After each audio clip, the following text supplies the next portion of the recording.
Alright, we're about to see how this goes. Can I text on Discord and go live? Copy link.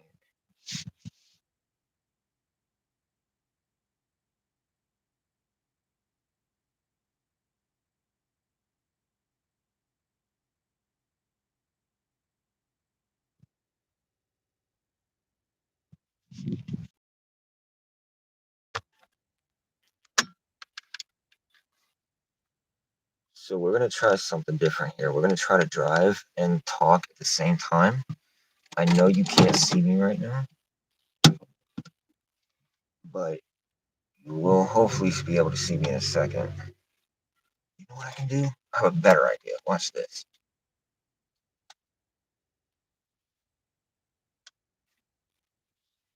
I don't know if the brights were on. God damn it. Alright. I'm gonna wait another minute so everyone can get in here. Just so y'all know, I have a whole script. I know you can't see because it's blurry, but I have a whole script made. It's not like word for word I'm gonna talk, but it's just stuff that I can go over. And yes, I know you can't see me. I don't feel comfortable driving with my light on, and doing that at the same time. Driving at the same time. So, alright, just turn on. Nope, doesn't turn on anymore. Alright. Alright. So, a lot of people, I guess I'll go why I'm doing this, because I know there's probably gonna be some other people. I said it in the title of this video, no negative comments, no drama. If there are people outside FPW that are joining this, that are watching it, I don't want to hear anything in the chat. I don't want to hear anything in the comments. Please be respectful. Try to be mature about this. If you're gonna say something, negative or something, just don't say it at all. Just listen, because that's kind of what this is. So everyone in the FPW group was texting in the Discord about uh, wanting to know, was wanting a second video on my take of FPW, what I feel about the company nowadays, and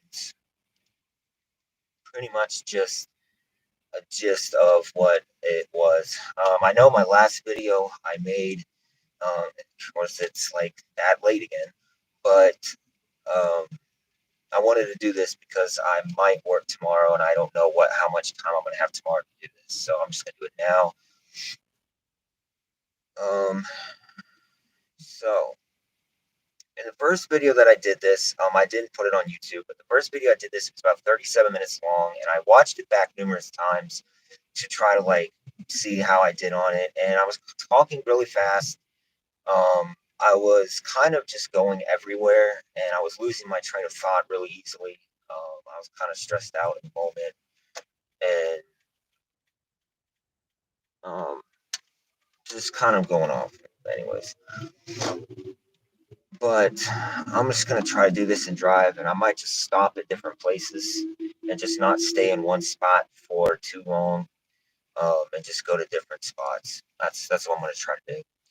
So let's go ahead and start this off real quick. I want to put my brights on because I can't see very well. So the first thing that I wanted to bring up was I wanted to start off very positive here. I wanted to show some appreciation on the hard work that FPW's been putting in. Ever since that last video that I made, was it a couple weeks ago? I was listening to everyone, and everyone kind of took what I said, thankfully not negatively. Thankfully, this is in 2018, and I know if someone did this in 2018, it wouldn't have been taken that way. So I appreciate everyone in FPW that was willing to put in the work and become better at their craft and doing what they do, and understanding the mindset that me and Cam and everyone else want FPW to be. So I appreciate that. Now, I was actually watching something before I started going live, and I was watching a match that we did here in FPW a couple years ago, and it was Cthulhu versus Nathan for the FPW World Heavyweight Championship. It was Phantom Horror playing as Cthulhu and Show Off 63 playing as Nathan. Um, and the match. This was on a regular episode of Dark Days. They've had a numerous amount of matches, but the match I'm specifically talking about was probably their best match together. I think it was given a 5.25 at the time, and on rewatch, I think it was definitely well deserved. That match was actually really fucking incredible. But I just wanted to bring up that match because there was a lot of things that, one, how much I missed 2K19. Jesus Christ. So much of the lore of 2K19 um came in clutch that 2K23 doesn't even do. So I just think that's kind of crazy. But you can see me a little bit. So I was watching that match back, and I kind of was writing down some of my better moments of what I thought was big in that match. One of them was probably the biggest moment of the match, and I think this is where the match really started to turn around. This was like when they were into the match, they were continuing building, and thankfully it reached that height. There was a moment where they were rolling each other up, and after Nathan rolled Cthulhu up, Cthulhu kicked out. Both men went to a knee,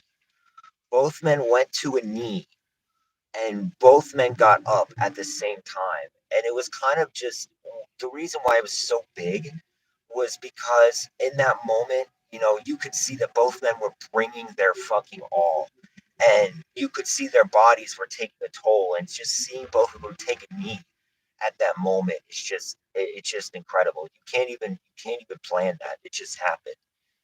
So I'm gonna turn right, and then I'm gonna turn. So here's and then after that, after both men got up to their feet, Nathan told Cthulhu to bring it, and Cthulhu hit the final sacrifice, which is that elevated flatliner, which in 2K19 had a tired animation. So when he hit that move, both men just went down and both men were out, and it was like you could. What was crazy was the party was going crazy over it. The party was going crazy over it. Me and Show Off were going crazy on commentary. And you could feel the lore of that match, and everyone was feeling it at that moment. Me, Prince, Show Off, Phantom, Cam. I don't know if anyone else was watching that match, but everyone that was talking, really, you could feel like they felt that match. And I just remembered how big that match was. And I'm thinking about doing a little series where anyone over here, like so, for a minute. This is where I'm gonna sit for a second, and then I'll take off. Sit here for like a few minutes. So, but anyways, I was watching that back, and I'm thinking about doing a series where I watch back some matches in FPW and BGW, and kind of go over the match and try to help people understand maybe why that match went the way it was. Whether it was a great fucking match, one of the best matches in the company, or maybe it was like a mid par match for a reason, or maybe it was a terrible match, and I go over what could have been done better.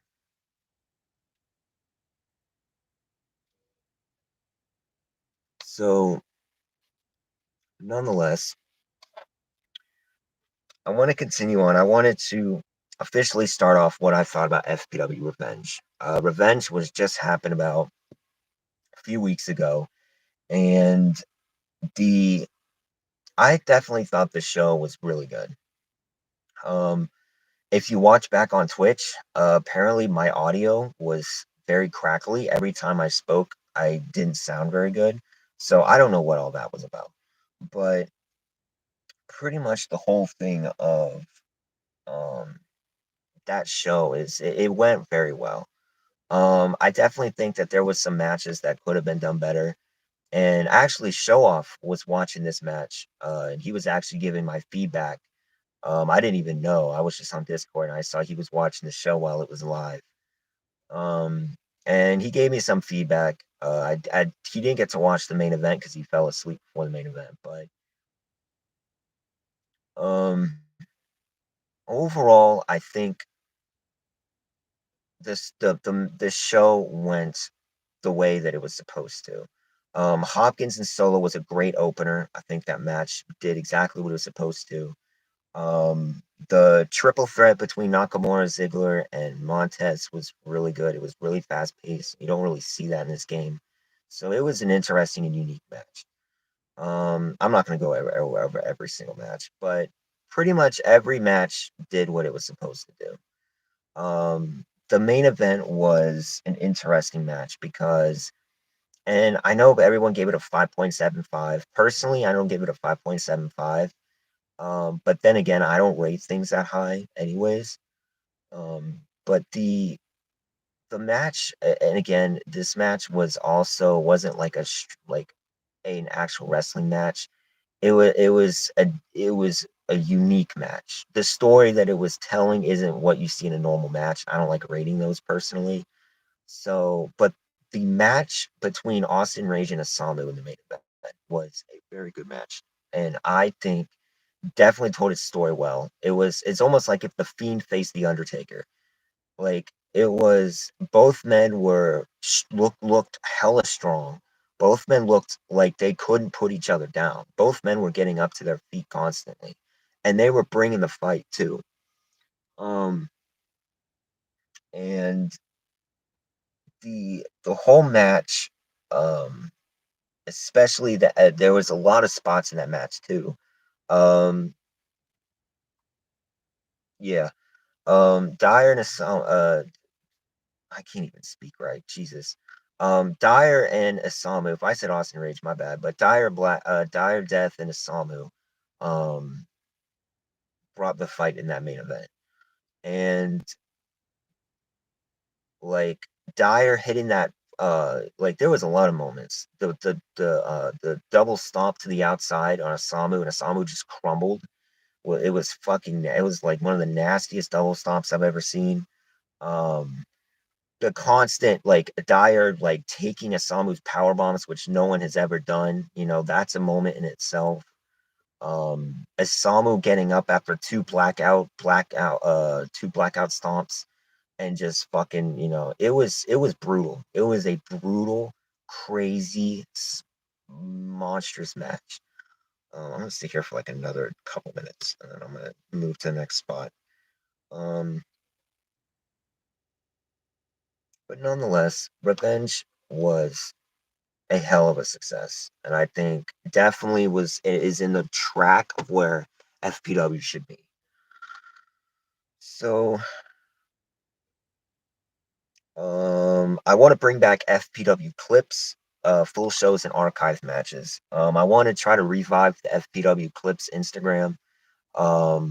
The only problem I haven't made clips of Revenge right now because of my audio and the crackling, and the the it was really aggravating on my part, so I just didn't feel like the clips were of good quality, so I just kind of just left it at that. Um, but nonetheless, I do plan on trying to take the Twitch streams and put them on the FPW Wrestling channel if I can. I haven't tried it yet, but I'm gonna try. Um, edit them out. So edit all the spots that this show kind of went down and just kind of keep the matches so it keeps it short. Um, so that is what I plan on doing. Now I'm gonna switch gears here, and I'm gonna start talking about. I know everyone wanting to get better at their craft, right? I'm gonna go to the next spot here. So, um,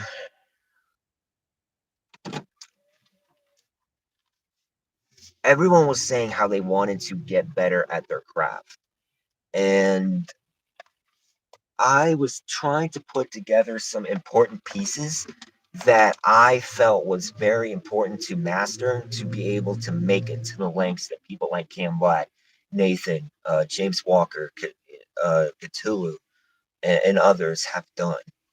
Um, so I think to start off here, understanding and working on character. And it really goes deeper than a lot of people think. It's not just like, oh, I'm going to um,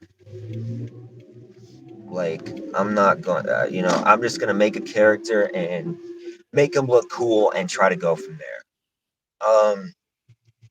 I think there's a lot of importance in character work because there's a story that's trying to be told and people want to be engaged in that character. um the what I look at in a character is trying to put a little bit of yourself in that character. So how you are as a personality, I think is very important. Look at Cam Black, for instance, okay? I mean, some of this could take it one way, but I think Cam has, you know what? I'll go back to Cam Black in 2018. Cam Black in 2018 was a whole different breed than what he is right now. But he was a big shit talker, and he backed it up. He whooped everyone's ass. He had a pay per view that was Hail to the King. That was literally all the matches were him versus other people on the roster, and it was literally a Cam Black gauntlet to see how far Cam could go. And most of the time, Cam Black would usually got to the end of that gauntlet. So this was Cam had a massive ego in 2018, a massive ego, and whether he says that he did or not, I think all of us had a massive ego back then. But the whole thing with that, and it is you got to really understand what you're trying to tell. And Cam's ego became so huge and such a big and part of his character. That's what helped boost him up to the main event. Now, yes, Cam also me and Cam, we also got into a lot of shit together because of our egos. But nonetheless, whether the negative consequences happen or not, it was very big between those things. Now, I want people to understand what they want from their character. Let's take a look at Robert Omega, for instance. Okay. So, right now, Robert Omega is kind of in that transition. Like, he's going from a jobber that no one really cares about, and he's going to be trying to make a name for himself. And I saw what fan posted in Discord, and I, appreciate the work that he is putting in right now. Because I can see he is definitely putting a lot of work into trying to improve on what he's doing in the game. Um, Now, the most important part that I feel for Robert Omega is what does Robert Omega want to do on the roster? Why is Robert Omega here in FPW, and what is he here to do? This is a big moment of character because one, it keeps me engaged with Robert Omega. I'm gonna go over and I'm gonna talk later about him. But one of the biggest characters in FPW history is Lightning Cthulhu. Lightning Cthulhu had such a crazy character. Now I'm not saying Robert Omega to turn dark and shit. Like that's not what I'm saying. But actually, I'm gonna park in a different parking lot. I'm not gonna park. Maybe I will. I'm gonna face the road this time. Um, so Lightning Cthulhu was such a big character and was like this super dark character that was unique and looked cool as hell. And he pretty much was like this like character that's not even reality. I remember he was doing promos like crazy dark ass promos with like from another reality. He wasn't human, and he was making that, he was portraying that story. And this, I felt like that helped build Cthulhu into being the bigger star that he was. And I feel like that's what helped build him to get up to that FPW World Heavyweight title opportunity, because he was had this unique character that set him um different from everyone else in the roster. And that is extremely important. And I feel like that's what helped Cthulhu, like I said.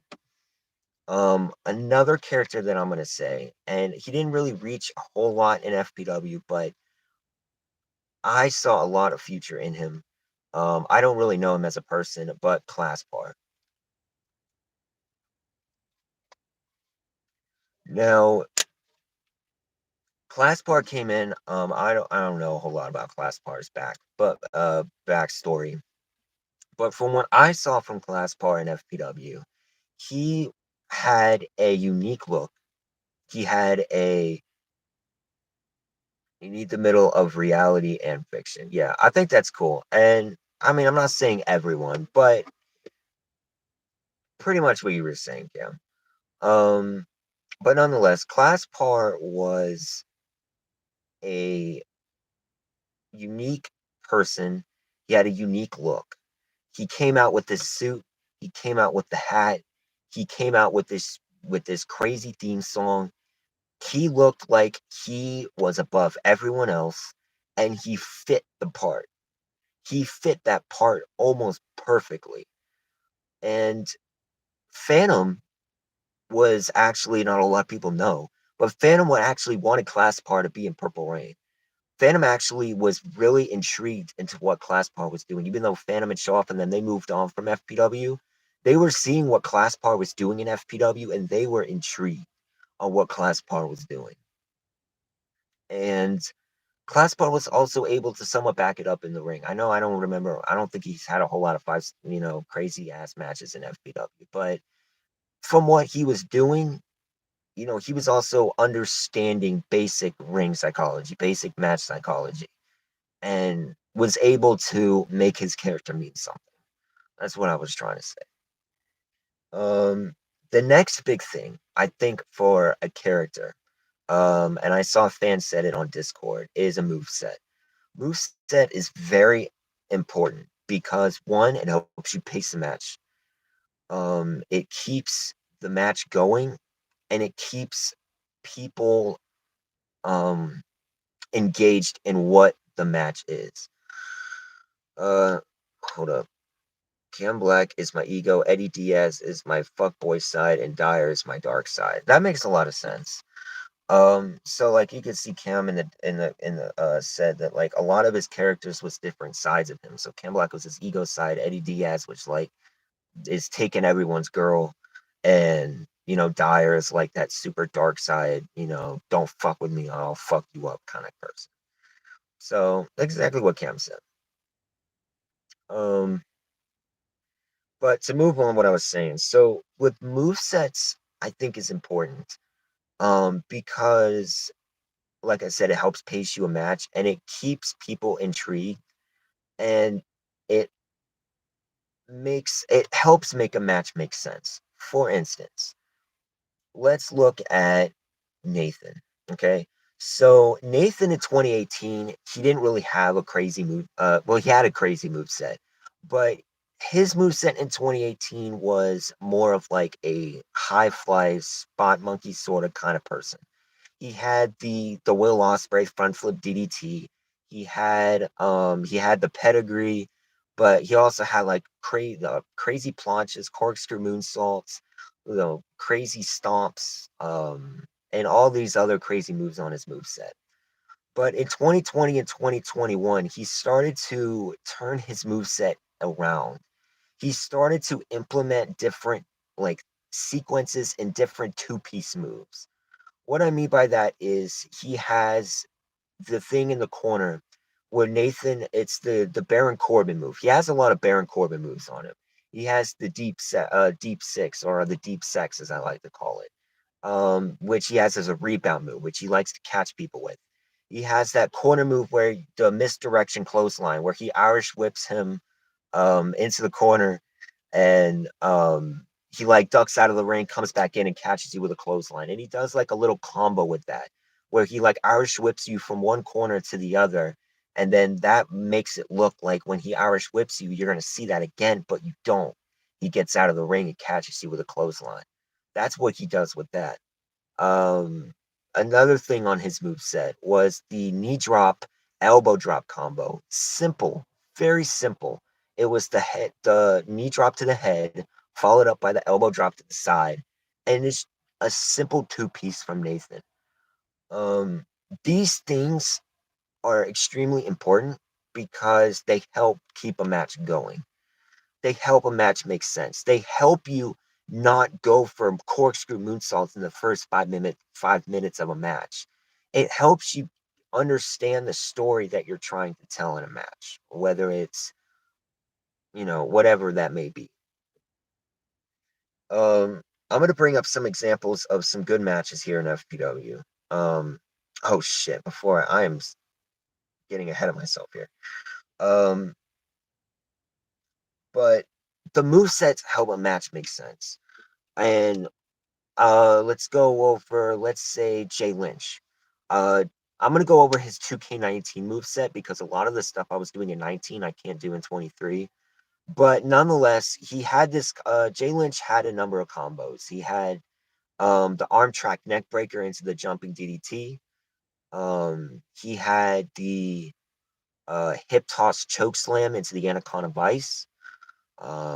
He had a lot of sequence or transition moves. Another one was when he would do the knee stomp in the corner, and there was a glitch in 19 where you could jump on the top rope. I'd punch him in the back of the head, drop on the apron, and do the what is it called, slingshot shoulder tackle from from that spot to in the ring and hitting the opponent. Stuff that is interesting that people wouldn't see coming, right?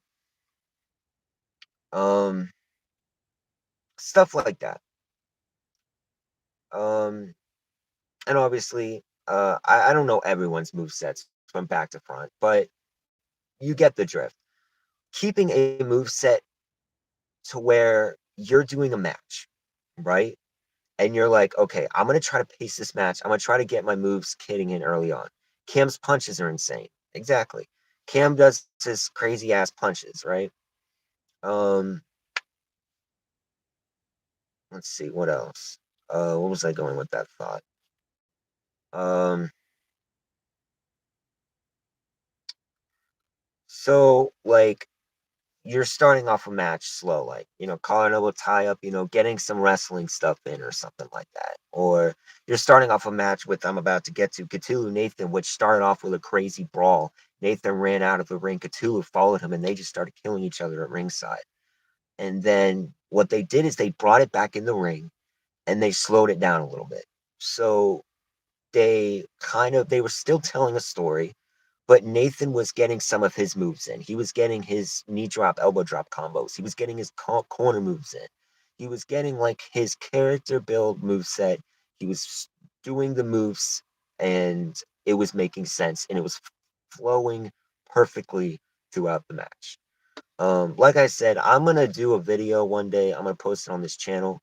Make sure you subscribe to this channel because actually gonna go over that match and kind of pinpoint different spots in that match with like, okay, try to learn from this or try to learn from that. Black versus Walker from Proving Ground. That's another huge match. I'm gonna get to that in a minute, Cam.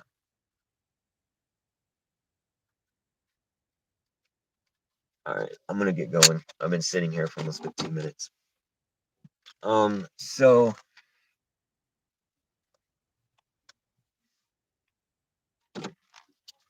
the next part is understanding the game and how to produce moments from it.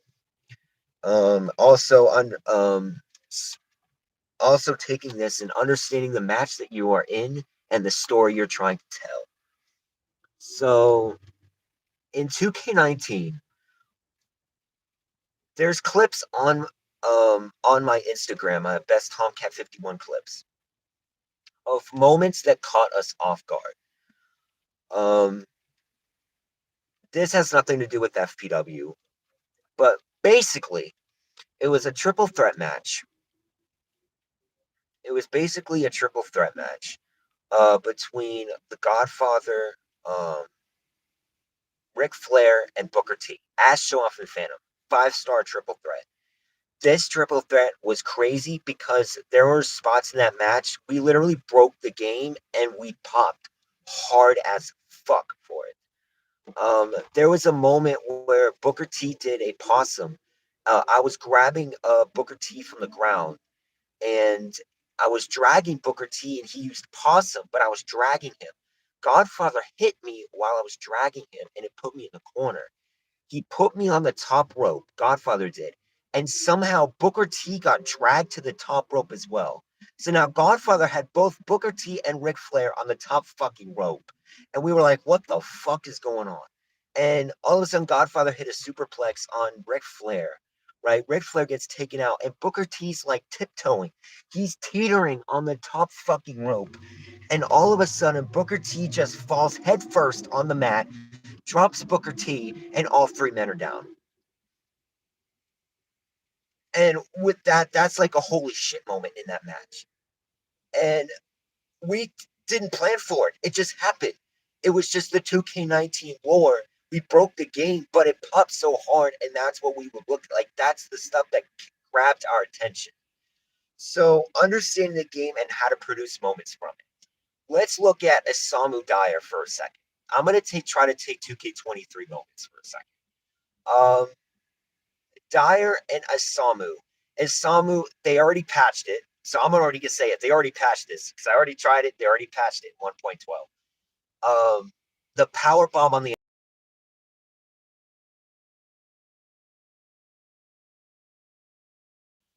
so because you were able to do that, somehow I was experimenting it.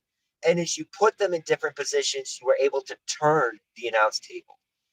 And that's how I was able to put like Isamu was like floating in midair. I had like Dyer on the shoulders.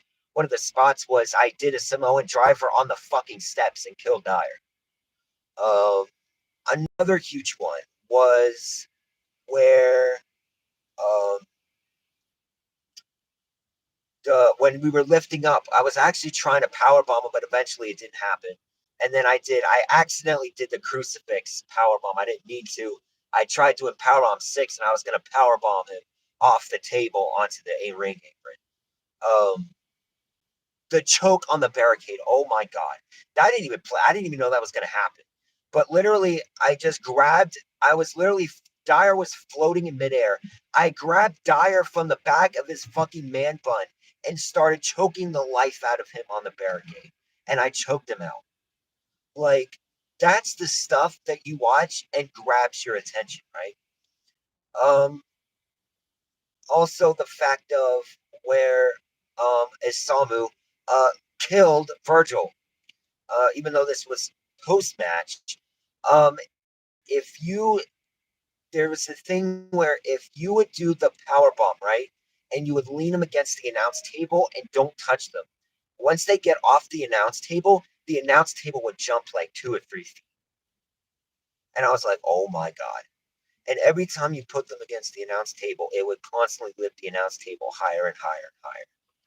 So I could lift the announce table fucking like lift the announce table 100 fucking feet or whatever and power bomb them off the announce table and Virgil lands neck first off the top turnbuckle. Like that's the kind of shit that you don't see, right?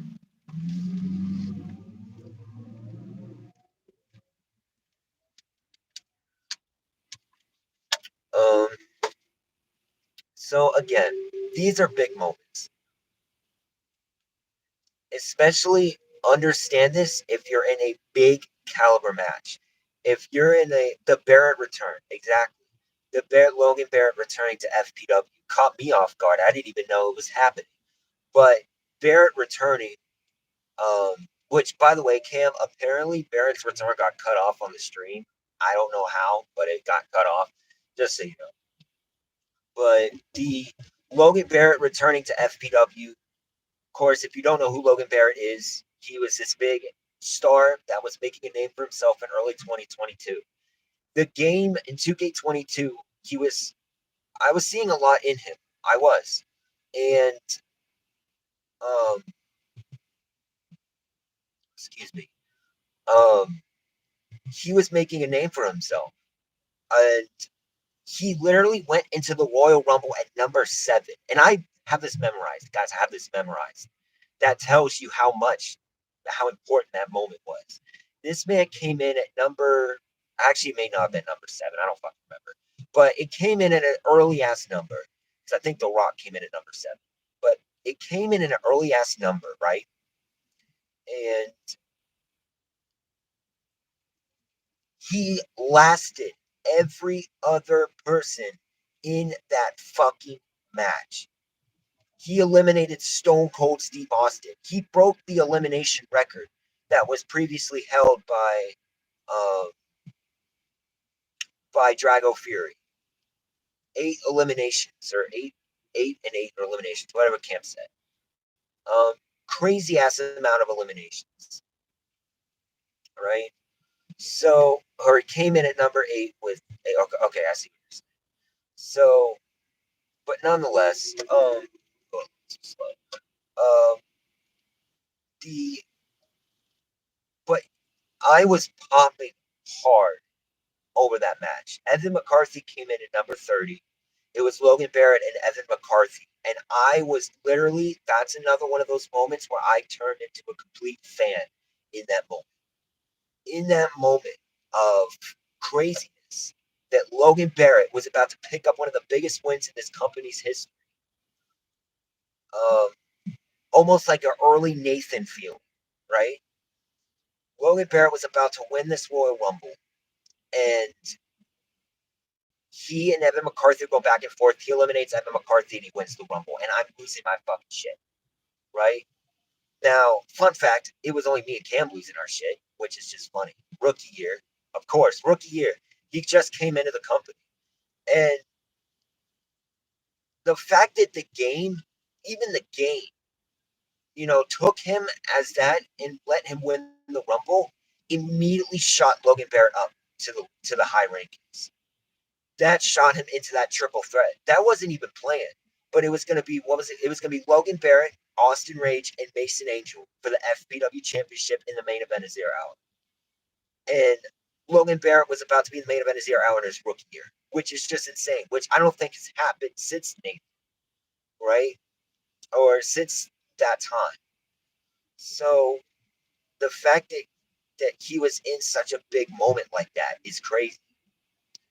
So now Logan Barrett left the company after there was a coming out between Cam and Moo. He left the company, and I'm not gonna lie, um, I was pretty distraught about it. I'm not gonna lie. I had all this planned for Logan Barrett to make Logan Barrett a star, and he left the company, and I was pretty upset about it. I'm not gonna lie. But it was nothing. It was stuff that was none of my business. It was out of my hands. I just kind of went, okay, well, I'm just, just move on. So, but anyways, that's Logan Barrett for me. I'm a Logan Barrett mark, if you don't know. So that is another moment of trying to produce moments. Logan Barrett making a name for himself in that Royal Rumble. Um, you know, this, that, and the other. There's tons of moments in this company that I could go over. I'm not going to go over every single one of them because there's so fucking many. But those are just a few of the moments, recent and a while ago, that were just big moments that caught us off guard, right? So understand the match you are in and the story you are trying to tell. So look at Hopkins and Sola Sikoa, for instance. I know I'm being like it wasn't a 5-star match, and it didn't have a right to be. It didn't need to be a 5-star match, right? But the story was Hopkins was the Intercontinental Champion. He came in, he was holding that IC championship, and Sola Sikoa was the biggest threat to his title. Hopkins started off the match with a drop toe hold into an STF, catching Solo off guard, immediately grabbing your attention. You're like, oh my God, Hopkins just took down Solo Sikoa. Holy shit, right? Solo gets out of it, immediately sweeps the legs into a sharpshooter. Holy fucking shit. Well, how is Hopkins doing this? And then Solo gets out of that. Hopkins goes off the ropes. I made him 100 pounds so Solo Sikoa could no sell his stuff. He started hitting those jumping knees, right? He started hitting all those jumping knees. And, we were like, he wasn't going down. He goes for it again, doesn't go down. Goes for it again, and Solo spears the living shit out of him. And boom, the momentum goes straight to Solo Sikoa, right? So, anyways, that match was about 13 minutes. Okay. The match wasn't that long, right? But throughout that match, I was intrigued of that match. I actually really liked that match. That match told its story perfectly, right? It was the it was a great opener for the show. It was a great match for the for a championship like the Intercontinental Championship. And even though Hopkins was originally supposed to go over, Solo won. He hit two of the thumb strikes, Samoan spikes, and he pinned Hopkins. Now, that match told its story perfectly, right? Just watch the match back, right? Um, there wasn't even a whole lot of build up behind it, other than Solo was attacking Hopkins, right? But it did what it was supposed to do. It was supposed to open the show, right? So let's take up some examples of good matches here in FPW. The reason I'm going to bring this up is I'm not going to be here to sit here and start talking shit about other people that may not be able to do that thing. Okay, that's not what I'm trying to do. I'm trying to give up an example to help people understand, right? So, Cthulhu Nathan Dark Days. I brought this up earlier. Match received a 5.25. I think Prince gave it a 5.25, and we all agreed it was a 5.25, right? The story of this was Cthulhu was being built as his big baby face. He was being screwed over by the CEO at the time, Triple H, right? So Triple H was the CEO at the time, and Cthulhu was working extremely hard to try to get a chance at the FPW Championship. I think the first match that Nathan and Cthulhu did, right, to tie the first match they did, Nathan pinned Cthulhu off with his signature. His signature was the oh, for the love of God, I can't remember the name of the move. You gotta be kidding. Devil's Curse. It was DDT 9, I think. They took it out of the game in 22. But it was that straight jacket lifting, dropping DDT, right? So he hit um this move and he pinned Cthulhu off with it. His sig. I don't even think he hit his finisher. He pinned him off with a sig, right? But this was just the beginning of the story. So this was starting to build up. Cthulhu wanted his revenge against Nathan for the title. This went into the Elimination Chamber match, right? This led into the Elimination Chamber match where Cthulhu was in the chamber, and I don't remember exactly. I don't even think the stream saved. Actually, I think it did. I just haven't seen it in a very long time. But nonetheless, Cthulhu got screwed over again in the chamber, right? Nathan retained his title. So this led into a regular episode of FPW. I think there was a promo between Triple H and Cthulhu where Cthulhu, and Triple H, they went back and forth or whatever. Cthulhu finally got his rematch shot at Nathan's championship. That's what led to this match, this 5.25 match at Dark Days, right? So Nathan was being Triple H's golden boy. So now we're here. Nathan's by himself. Cthulhu's getting another shot at the championship, and Cthulhu's going to bring everything he can, and he did. They produced a incredible match with a simple story that made sense. Nathan ran out of the ring the moment the match started, right? Cthulhu was chasing after him. Nathan was trying to get out of Cthulhu's grasp. Cthulhu's chasing after him. He's trying to beat his ass, right? He wants revenge. Commentary's like, Cthulhu giving it. He's giving it to Nathan. Nathan trying to get out of the way, but Nathan trying to give the offense back, right? So this match went on, and the match went on, and once they got back into the ring, Nathan started taking control. Nathan started taking control of this match, right? He was getting his moves in, and there would be a couple moments where Cthulhu would get back, but Nathan would take control again, right? But they would keep it back and forth, and they would keep it interesting to the point where you're asking yourselves questions during this match, right? If you're intrigued, if you're invested, you're asking questions like, oh my God, is he going to do this? Or is he going to do that, right? So there was actually another moment. I was watching the highlight video where Nathan was taunting on the apron, right? He had Cthulhu exactly where he wanted him. He wasn't even looking at Cthulhu. Cthulhu sat up and Billy Barnes do his crazy fucking scream, and Cthulhu sat up. Nathan doesn't see it. Nathan goes to the top rope, and Cthulhu catches him with the arm drag crossface. Right? That's another big moment, right? But it's still in the middle of the match. Um, I can't read very well. My eyes are going bad. I still remember the Cam cash-in on Kofi as FPW champion. That's right. So, but nonetheless, that match, I'm going into that match a little bit too deep. I need to keep moving on. The match continued on and was a great match. Pacing made sense. Started with a brawl, went into a more wrestling style. Slowly built as both men started hitting big moves. Cthulhu hit a Meteora on the table and having moments that made you skip a beat. Both men going down to a knee. Nathan begs for more. Cthulhu hits a sig. Both men go down and they continue on with the story. I think right after that, Nathan hit that Devil's Curse, which is crazy. That's long-term storytelling. Long-term storytelling, which he hit a sig.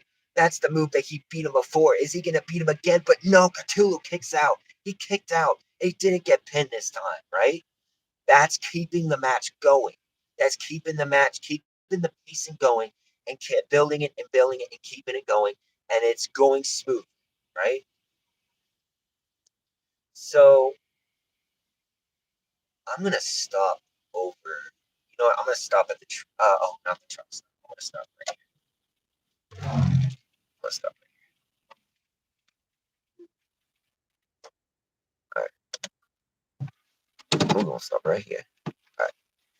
So I know you can't see me, but nonetheless. So Cthulhu hits a sit, both men down. Yeah, but that match was incredible. There was a lot of stuff that happened in that match. Cam brought up the moment where Cam cashed in his FPW briefcase on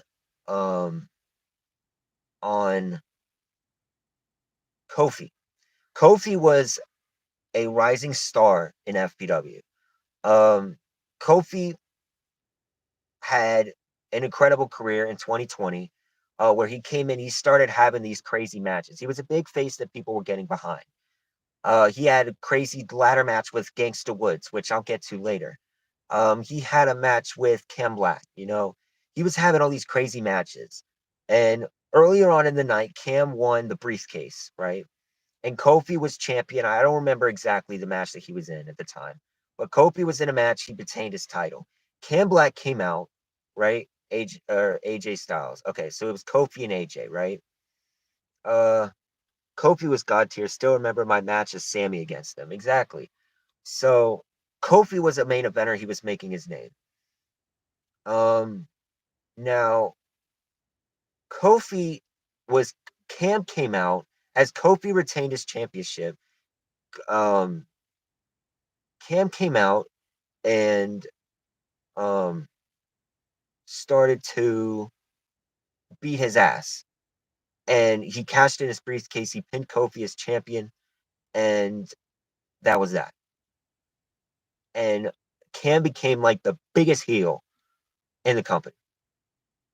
That's another crazy spot or a moment that you could, be like, oh my God, like what's going to happen, you know?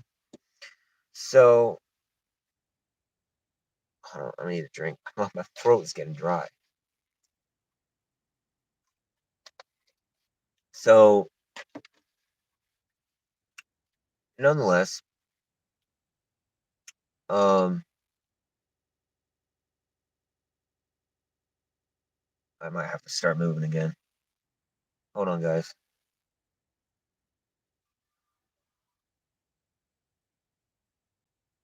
Maybe not. Okay. Um,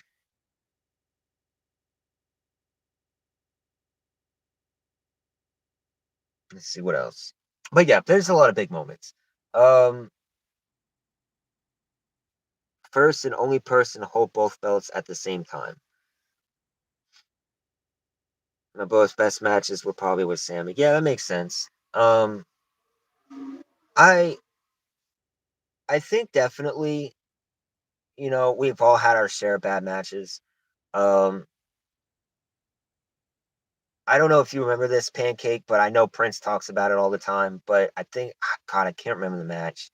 It was like, I think it was like you faced James Walker as like either Johnny Gargano or Sami Zayn or Jeff Moore. I can't remember, but you faced James Walker in that match. And I think the match it just dragged. It wasn't good. And I know Prince hated that match or something like that, right? This was years ago, right? Um, but like, I know we have those moments, where we're improving, and that's why I'm here. That's why we're gonna talk about those moments, but we're gonna learn from them as well. So, anyways, Asamu Weaver. I recently just made a highlight, but I think it was Gargano because it wasn't with Morgan. I know that. So Gargano came in, or not Gargano, Jesus Christ. Asamu and Weaver, Asamu was making his debut. This was Paradise City 2021. Now, this was a mid card match. I'm going to go into a mid card match now. So, we were talking about Cthulhu Nathan. We were talking about Cam and Kofi. We were talking about these main event matches, having these big moments, right? So, Asamu was making his debut against Alan Weaver, right? And they had a 3.5 star match. Like, it was a mid par match. But, you know, even though it was a mid part match and it didn't need to be a 5 star match, it still told a story, right? So Asamu and Weaver, they were still going back and forth, right? But in the end, Asamu beat Weaver. He beat him in his debut, right? So a big win for Asamu, a solid match between the two. I think the story was like Asamu was like, he was a definitive force against Weaver. Weaver was trying to bring everything at him. He continuously kept kicking out. And then at the end, Asamu dropped him with the half choke suplex and pinned him 1, 2, 3. Right? It didn't need to be a crazy match, but it made sense. It made a story and it helped make Asamu. And that was Asamu's start in FPW, right? So again, it doesn't have to be a 5 star match. It can be a mid par match, wherever you're standing, whether you're a mid carder, upper mid carder, main eventer, right? The match that you're trying to do, just make it make sense. Isamu Weaver made sense. And that's what I'm wanting for FPW, right? So I'm gonna bring up some examples of FPW made superstars and explain their stardom, right? So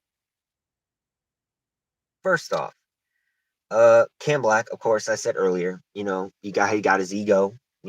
He became a multi-time champion. He was undefeated in early 2018. Um, he had multiple memorable title reigns in early 2021. He was doing that all around the world stuff with facing other companies' champions. He was making a name for himself. Cam Black, certified Hall of Famer in FPW by far. He's had numerous rivalries. Edge, Nathan, James Walker, Kofi Kingston, Xavier Woods, and these are just a few. Um, Ace Curtis. A whole lot of people may not know Ace Curtis, but Ace Curtis was another big Cam Black rival. Um, and whatever happened before 2018, which I wasn't really around that much. But Comet Black and Joshua Black. Now, I'm bringing these two up because I felt both Comet Black and Joshua Black, they were both a part of the Black family, right? Comet started making his name as a part of the Black family.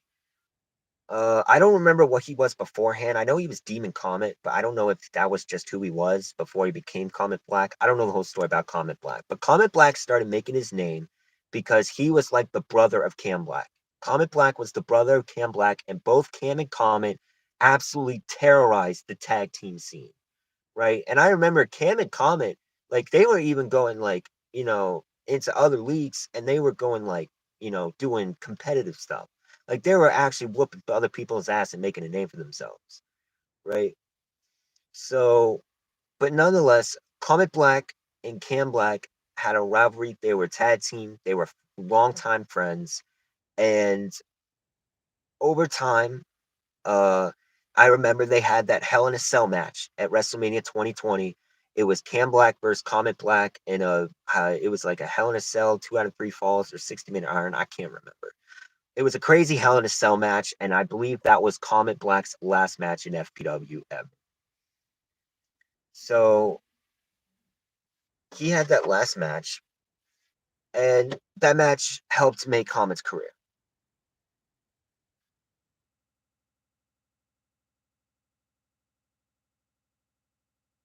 Oh my god, a pancake! Oh my god, what? Oh right, oh shit, Cam, are you a moderator? I think Cam's a moderator. But anyways, I saw your message, Pancake, and literally, that's so funny because me and Cam are literally in a party talking about it, and legitimately, like, Comet. I'm gonna try to see if I can. I'm gonna try to get a recording of Comet and No Mercy's legitimate rivalry on Messenger. Like, legitimately, they were talking so much shit, but it was the funniest shit you could see. It literally was. Because No Mercy was like 12 at the time, and he was like squeaky ass little kid talking shit to Comet, and Comet was just coming back with replies, and then No Mercy would come back with something else. So it was a really funny time. Um, Joshua Black. Uh, this is more over the stardom of Joshua Black. So Joshua Black, I don't really know. Actually, I don't really remember at all what he was before. I don't think he was Joshua Coleman. I think that was someone else. But Joshua Black was a what came into the Black family and was like the big dude. He was like the bodyguard. He was the Solo Sokoa of FPW, right? He had that crazy Ryback shell shot. You know, um, Josh Cairo. Okay. Well, I don't even remember much of that either. So, but nonetheless, Joshua Black started making a name for himself, especially in like early 2021, where he started coming in. He had that feud with The Undertaker. He had that feud with The Undertaker, had the Hell in a Cell match with The Undertaker. And he had some other matches. He was a good big man for FPW. Uh, Joshua Black was, um, he was like the perfect big man for FPW at that time. Um, he faced off against James Walker. He faced off against some of the other main eventers at that time. He was a great heel for Cam Black as well. So, but yeah. So that's Joshua Black. He started making a name for himself. I don't remember what his last match was, but nonetheless, he was like an upper mid carder. He was a perfect upper mid carder and a perfect big man back in the day. Um, I'm gonna try to skip through. I mean, I think Nathan is self-explanatory if you know Nathan's career. Nathan came in early 2018. He didn't, he was like just your normal baby face, and literally that triple threat between Cam Black, Nathan, and Comet. It was at Fastlane 2018. Was one of the greatest triple threat matches I'd seen at that time. It was insane. It was originally supposed to be a tag match with Caleb, but Caleb's internet took a shit, so they made it a triple threat TLC or triple threat Extreme Rules match or something like that.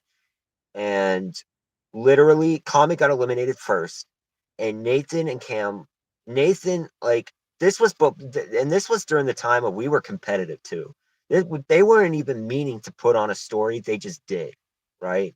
So Nathan was becoming this huge face. Cam was hated because he was the big heel in the company. He was the champion. We all wanted to see a new champion. He was undefeated, and no one could end his title reign. Nathan came into that match and started showing that he had the opportunity to beat Cam Black. There's that moment of where squeaky ass me, 16-year-old me, was losing my shit on commentary. Actually, I wasn't even commentary. I said that in the first video. I was just being a fan at that moment. I wasn't even commentating. Me and Comet were just being a fan at that moment. We were reacting to what we were witnessing. And literally, Nathan hit that countered the fucking right hand by Cam Black, that corner fastball punch, and took him down and hit him with that front flip DDT. And the fact that Cam Black kicked out at 3 and it didn't even do the kick out animation just was the cherry on top. I lost my fucking shit, and fun fact, I actually fell off my bed. When he kicked out, I fell off my bed. I fell off my fucking bed. I Anyways, so that tells you how crazy that moment was for me. So, and from there on, Nathan was going to face Cam Black at WrestleMania that year for the title. Um, but around that time, that was around the time that I was with Emily. So that's a whole story for another day. I don't remember a whole lot of FPW from mid to late 2018. I know there was a lot of like back and forth.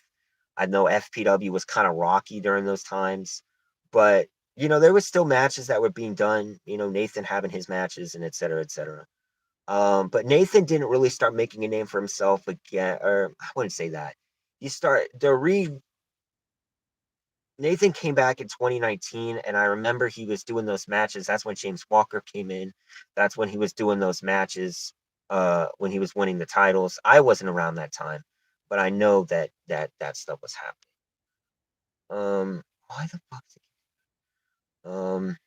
Let's see what else. And then of course Nathan became a heel in 2021.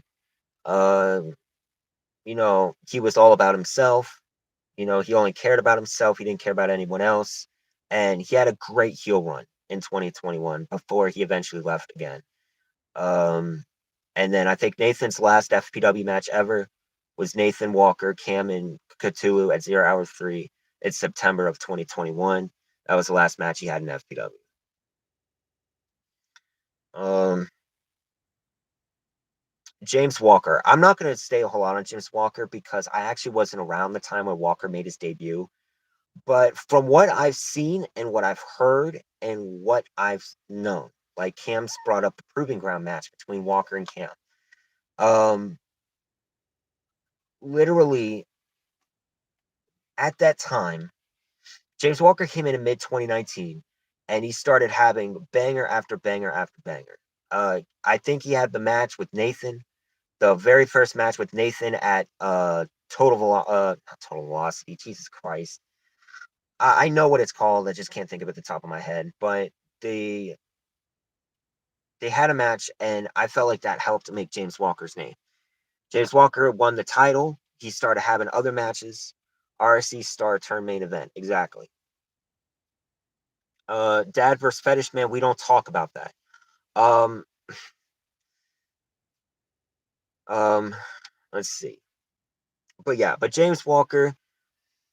When I came back to FPW in 2020, it was like mid to late 2020 when I started. Slowly coming back to show off the Phantom and Prince after starting a bunch of shit. I started hanging out with them more often. I started to see what James Walker was doing in FPW at that time. I watched Soul Survivor. I watched the Revolve and Voltage shows, which were hot garbage, and it's a meme now between the four of us. But nonetheless, you know the but I was into that, right? So,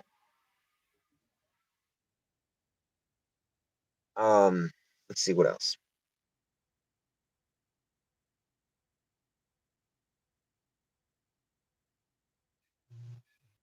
Um, James Walker then went into Proving Ground in 2020. I'm sorry, I'm getting off track here. James Walker came into Proving Ground to face Cam Black for the world title. If I remember correctly, Cam Black and James Walker were supposed to fight at Soul Survivor. However, that match was ended in like 5 minutes because Cam was injured previously. And so I think that match ended in a stoppage or some shit. But nonetheless, James Walker then went to go fight Kofi Kingston later that night. That led to the Proving Ground match, was going to be the legitimate match between Cam Black and James Walker, right?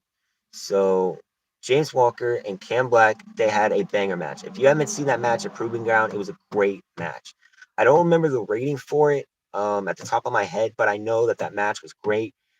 There was some James Walker brought back that fastball punch that we haven't seen in like 3 years. You know, he did the black orbit to Cam Black.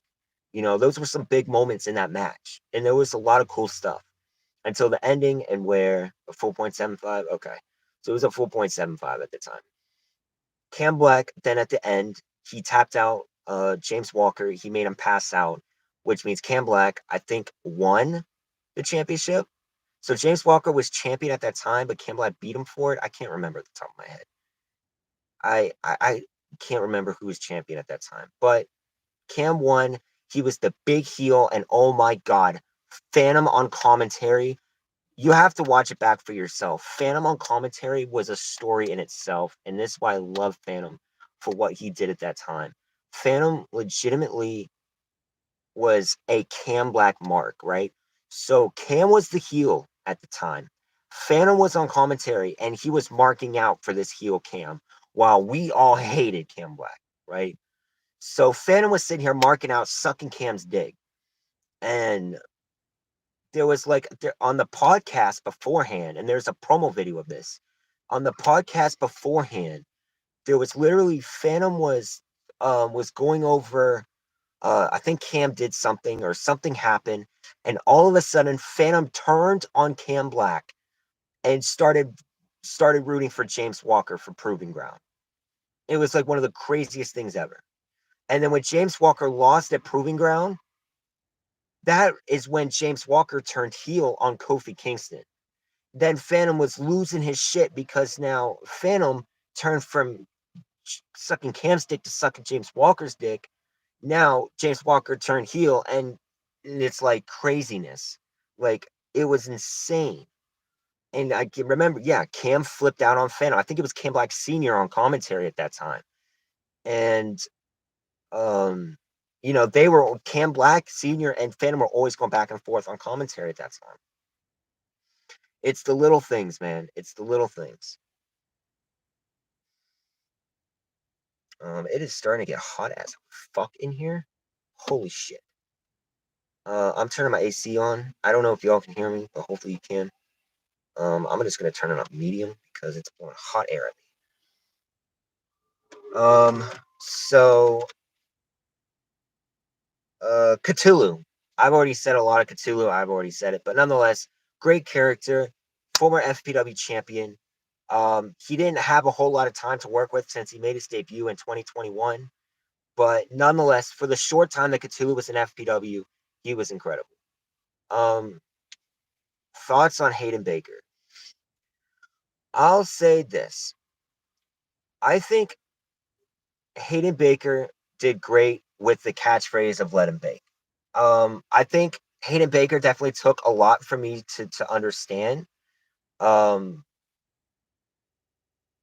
I think the vibes that I'm getting off of Hayden Baker is especially when everyone said that he was going to be the leader of the rising generation over Jeff Morgan, right?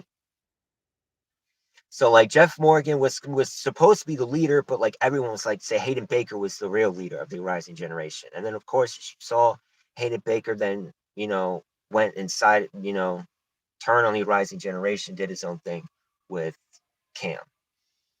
So I think right now we're kind of still in that beginning stage of getting to know who Hayden Baker truly is and what he's able to do. But from the short time that I've seen Hayden Baker over the last month or two, I'll definitely say that he has a ton of potential. A ton of potential. I think with him being um the legendary champion, or no, Charles won the championship, didn't he? I don't even remember. Hayden Baker is still making a name for himself, and I truly believe that he has a future ahead of him alongside people that are making names for themselves, like Evan McCarthy, Leo Hans, Logan Barrett, um, Mason Angel, Eddie Diaz, um, Jeff Morgan. I'm going over people that are still making a name for themselves. Even if you want, I want to say, even if you've won a world title, that doesn't mean that you're number one in the roster. I'm talking about you making your career a Hall of Fame worthy career. We're still working on that. So, excuse me. Baker has unlimited potential. Exactly. Dyer and Diaz. I think Dyer Black definitely grew from being just Dyer Black, just being like I wouldn't say flip job, I can't say that. But he was a high flying kid and he was a big baby face, and to see him turn from what he was to what he is now is a big thing for me. I think Dyer being the leader um of the Sith is huge for him. Even though I know we have like a bajillion different, we have the Rising Generation, we have the Hakai clan, we have the Sith, but um we have the bloodline, everything. The shield. We have a ton of different factions, I guess you could say. So, but Dyer, especially after that Isamu match, I definitely think that Dyer is starting to signify himself as a main eventer. Um, I think definitely if you put Dyer with the right people, if you put him with the right storylines, I think you could make Dyer, a huge heel, right? Um, Especially for what his character and what he's able to do in the ring. I definitely think Dyer could do something. But again, I think we're still in those beginning stages, right? We're still in those beginning stages. Not everything is going to happen like Nathan. Not everything's going to be the first 3 months you're here, you're going to be a main event star. It doesn't work like that. There's still a progression. And I think we're still in that progressive stage. Um, let's see. Diaz, I'm gonna try to go quick because I'm moving too slow. Diaz is a great, especially with him being the fuck boy of FPW and taking everyone's girls. I think that's fucking amazing, hilarious. One, it's a great character for him, and I think for him to be able to work with that great character, the fact that his finisher is literally called the cum shot is just what you know. So I think once again, Eddie Diaz is still in that progression stage. So Diaz is still has yet to be, I think, his peak. So right now, I think he's definitely on the road up to that. Like I said with Dyer, I think if you put Diaz with the right person, if you put Diaz in a storyline that people can engage and want to watch, I think Diaz could shoot up to bigger and better things, right? The other one I said CW, I thought Scorpion. I'm gonna say this right now, and don't tune away because I'm just gonna say it now before I forget because I'm probably gonna forget. Show off messaged me when he watched Revenge. Of course, Scorpion faced Roman Reigns on Revenge, and to be quite honest, I definitely thought that Scorpion and Roman Reigns was pretty meh. Show off texted me. He said it wasn't great. Um, and if you watch it back, I'll say this. I think the thing that could be improved on is like what I was saying earlier is moments that could catch us. I think it was kind of missing that, and the moments that were in the match didn't hit as hard as it should have, if you know what I'm trying to say. Like what happened in that match, it didn't get to where it wanted to be. that was the same thing with me with Edge and Adam Cole. Edge and Adam Cole at 0 Hour 1 was a good match, but like, it was an okay match, but it didn't reach the hype that we wanted it to, right? So like, I mean, we just kind of went at it in the match and tried to work with what we had. That was literally it.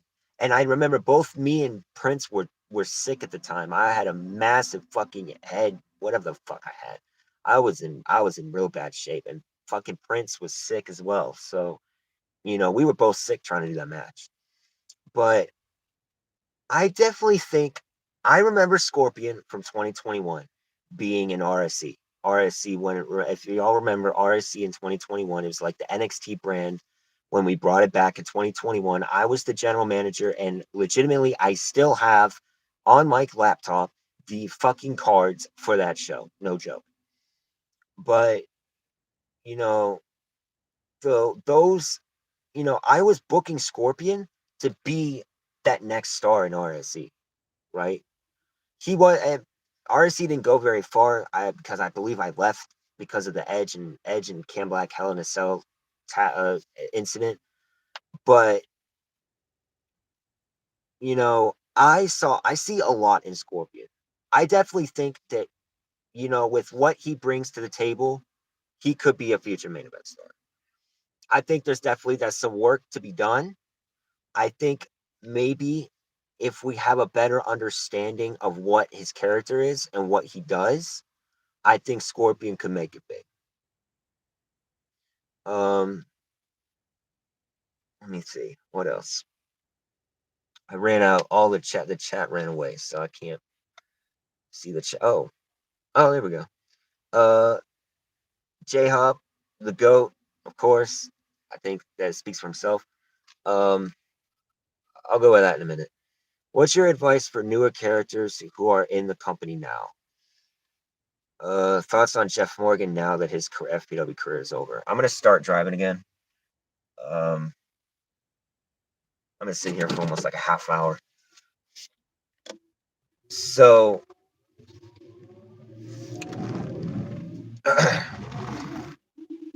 for everyone that's coming into FPW, I think the thing that you gotta and I was thinking about this because when I was writing this script, I'm gonna see if I can find word for word what it was. Um, understanding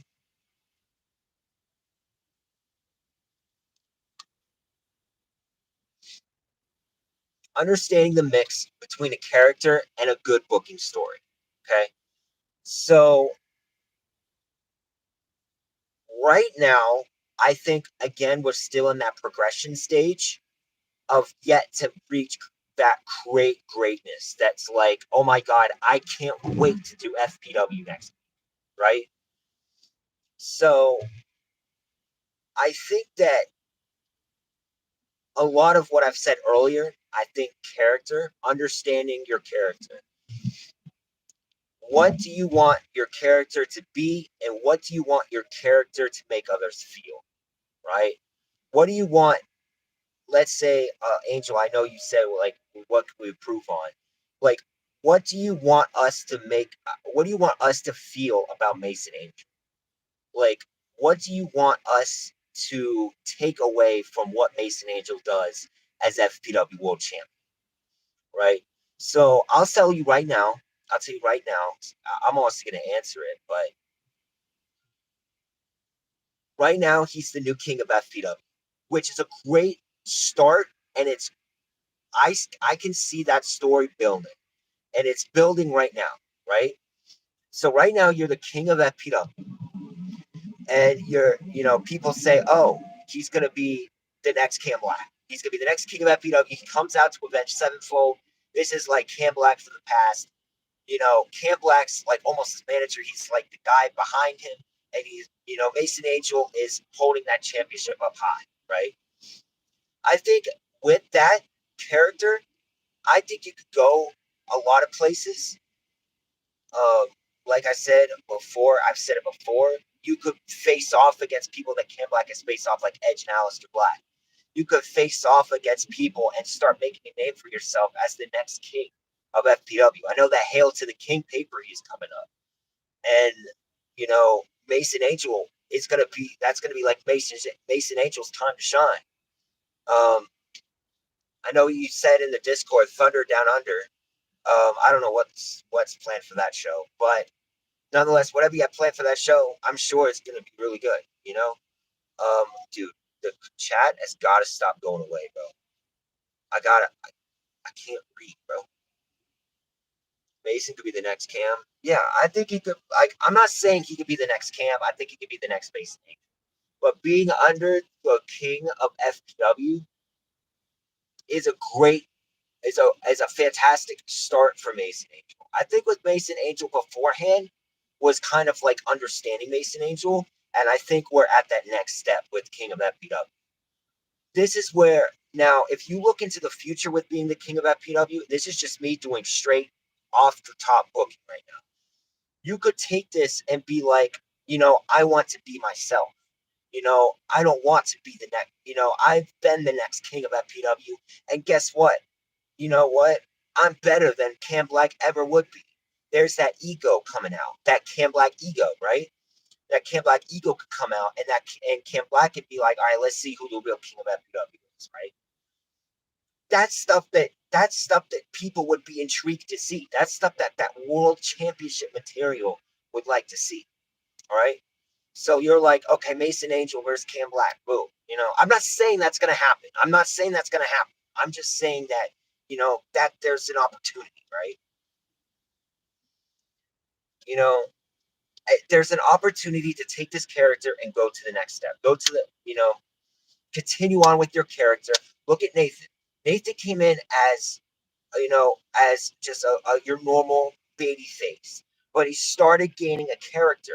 He started gaining a character, and he started making a name for himself as that character. You know? So again, we're still in those stages. We're still in that progression stage.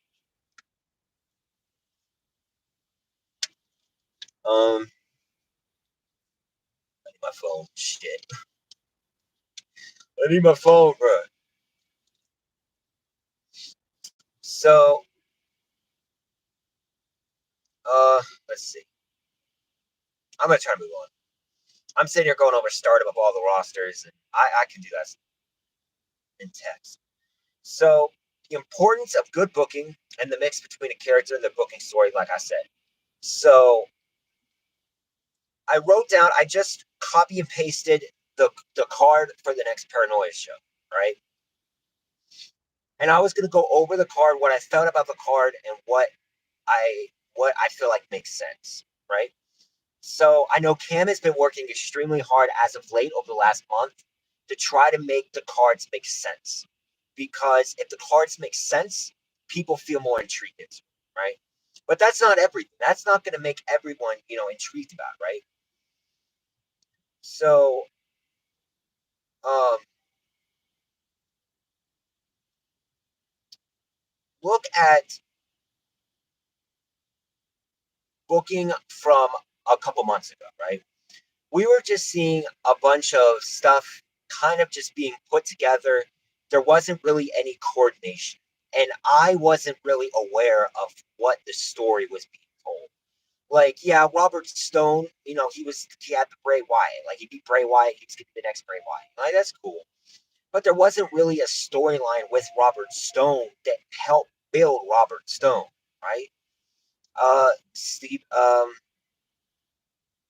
Steven Steele, who has a cool name, right? He's got a cool name, which I like cool names. Um, he's he had that Stone Cold. I think he had that Stone Cold gimmick, right? He was like that. That ask like I think I could be wrong. I could be completely wrong, but nonetheless, there's there's a miscommunication between what booking is and the stories that are trying to be told and the characters that are being involved.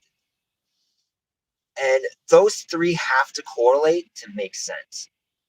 The booking, you know, understand the character that you're booking, right? If you're gonna book like, you know, uh,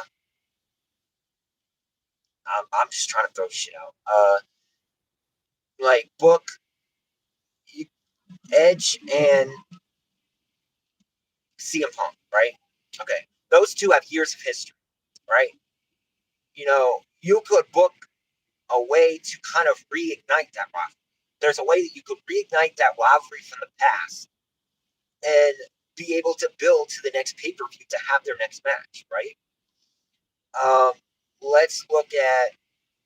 I don't even know what's being booked. Jeez, I don't even know the storylines. But let's say Eddie Diaz and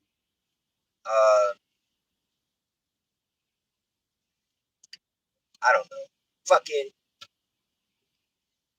like Eddie Diaz and Robert Stone would make sense, right? Why would you put Eddie Diaz and Robert Stone in a match together, right? Do you really feel that same hype between Eddie Diaz and Robert Stone, right? Two completely different characters on two completely different sides of the spectrum.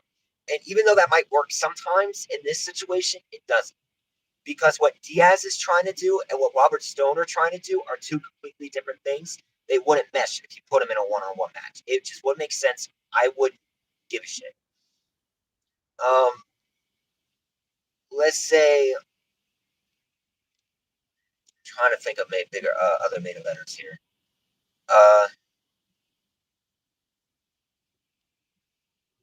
Let's say Jay Lynch and you know what?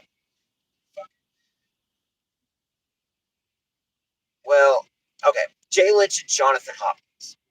Even though that's never going to happen because they're both my characters. I understand. Jay Lynch and Jonathan Hopkins might work if you think about it.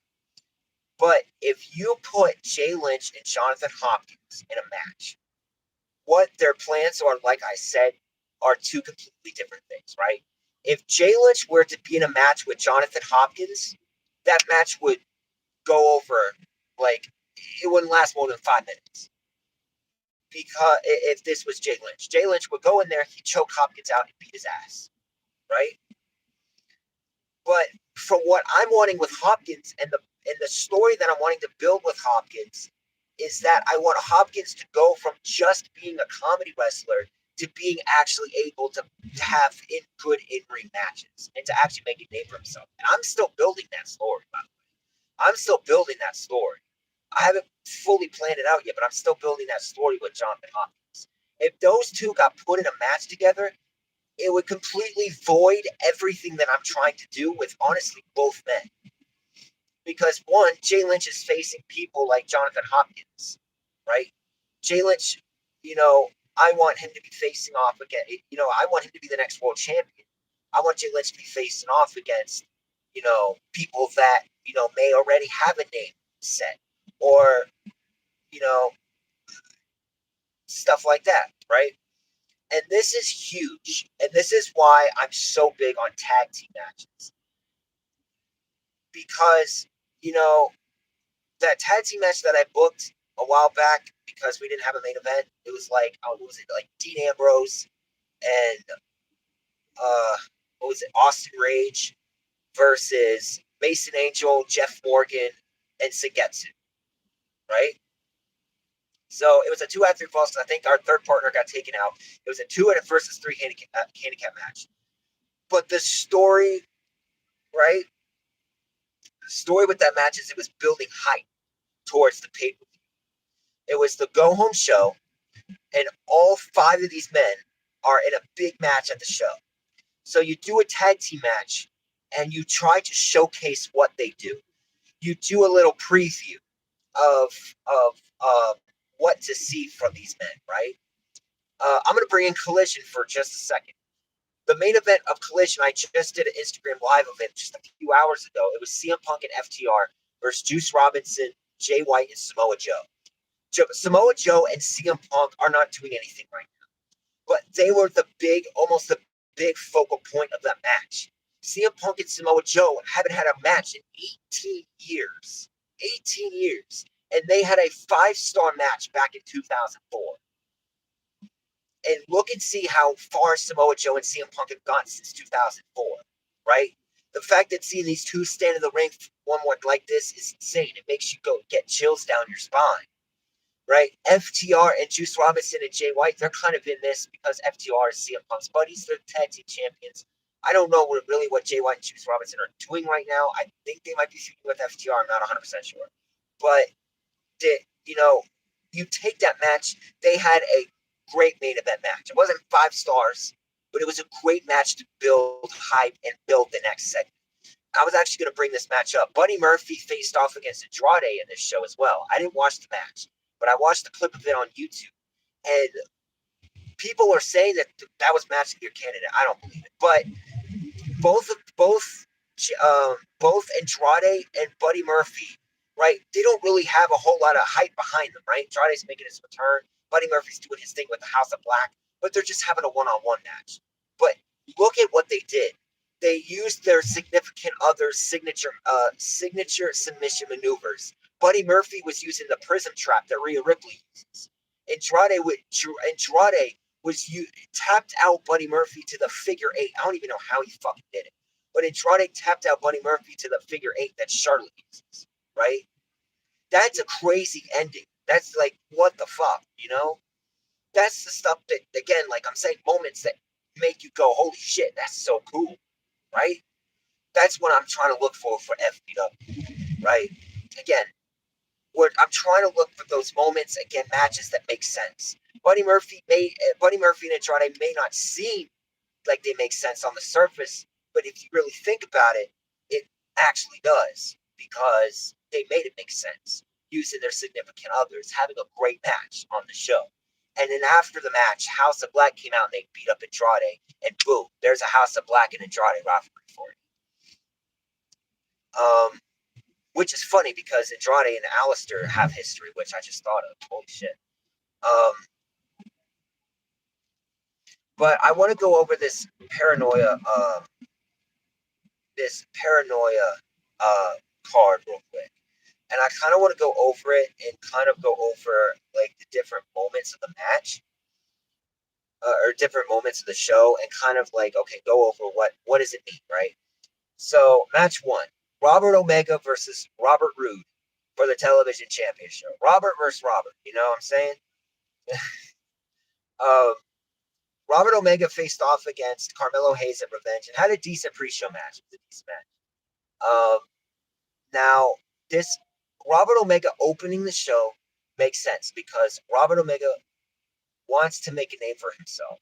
Opening the show is actually a great way to make a name for yourself, to build yourself up to be a mid-card or to be a main eventer, right? If you're starting off in that lower tier, Robert Omega versus Robert Roode for the television championship is a decent way to open up the show. I don't know who's playing Robert Roode. I usually have plays Robert Roode, but I don't know who's Robert Roode. But I'm saying that Robert Omega versus Robert Roode, I'm sure is going to be a decent match. That's what that match is there for, right? The second match, The Shield versus Scorpion and the Young Bucks. Of course, Scorpion and Roman Reigns, they fought at Revenge. They had the Young Bucks come out, right? It was chaos, right? So this led to this 3-way match between The Shield, Scorpion, and the Young Bucks, which is going to be chaotic. So that's the aftermath of Revenge, right? That's the aftermath of Revenge. I'm just guessing we're still building up to the next part of that rivalry, or maybe that's the ending of the rivalry. I don't know. I don't know the story. But, you know, that match makes sense because, again, it's building off of what we've already done. So that's why that 6-man tag's the thing. And that's going to be a fun match. The Dragon's announcement. You know, it's just obviously all shows need a promo or two, you know. So the Dragon's getting split, right? Caleb and Tyler Dragon going their separate ways on different brands. They're going to have an announcement, little thing about it, right? Okay, that makes sense. They're splitting. They're going to talk about it. Simple as that, right? I am clicking buttons. What am I doing? Match 3, question mark. Cam Black and Leo Hans. Now, I was thinking about how I wanted to do this match because I don't know what Cam wants to do with this match, really. But from what I know, right, Cam Black and Leo Hans can, I think they're gonna have like what's a 15, 20 minute match, and it's gonna be sort of like Leo Hans and Evan McCarthy, right? It's gonna be sort of like that. So right now, Cam Black, of course, is feuding with the Rising Generation now. Jeff Morgan's out. Um, fuck boy, Jesus Christ Almighty, I can't think straight. Who's the new leader? Eddie. Is it Eddie Diaz? I'm pretty sure it was Eddie Diaz. So Eddie Diaz is the new leader of the Rising Generation, right? So with him being the new leader of the Rising Generation now, and doing this feud with Cam Black, Leo Hans is now going to build himself and face off against Cam Black, right? We're going to do like a 15-minute match. It's going to be a fun mid-card match between two men that are going to make themselves. Cam Black's already made a name for himself. Leo Hans is still making a name for himself, right? So I'm going to park in this parking lot and see how this goes. Um, so I already saw some. Fuck that. Um,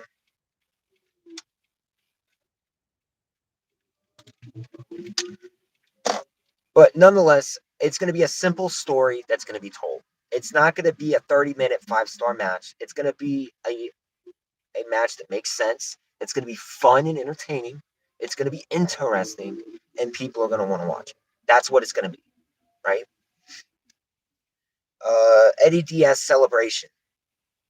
Cam, I swear to God, if this is a live sex celebration, I'm going to kill you. No, I'm just playing. But no, if it's a I'm gonna park up at the other end here.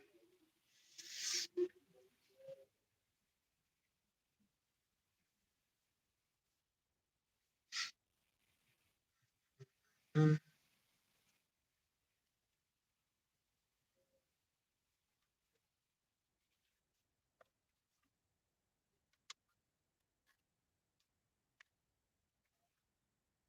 right. So, anyways, that Eddie Diaz celebration is gonna happen. That's gonna be its own thing. Of course, it's happening for a reason. Uh, the Usos versus Jonathan Hopkins in question mark. I don't know who my partner is gonna be. I don't even know. But nonetheless, the match makes sense because Solo took Hopkins' title. Usos won the tag titles, so you know it's gonna be a little fun tag team match. Hopkins and his partner versus the Usos. It's gonna be a lot of fun little mid card match. I don't know if there's anything planned else, but it makes sense. Hayden Baker versus Zach Knight is going to be just like Cam Black and Leo Hans. Same build. It's like the same build thing. It's using the same feud, both men on different sides of the board, and they're going to have a fun little match, right? Um, Sengetsu's going to cut a promo. He's going to say whatever. I don't know what's planned for Sengetsu either. Tony Mir versus Adrian Death. They've been going at it over the last couple weeks. Two new guys trying to make a name for themselves. They're gonna have a no rules match. I'm curious to see how that goes. Hopefully, it goes well. I know Adrian's still trying to learn, especially after what happened in his first match. Um, so you live to learn. So I'm willing to see this match succeed, and etc. And then the main event is Adam Cole, Ricochet, Drew McIntyre, and Cody Rhodes. Now,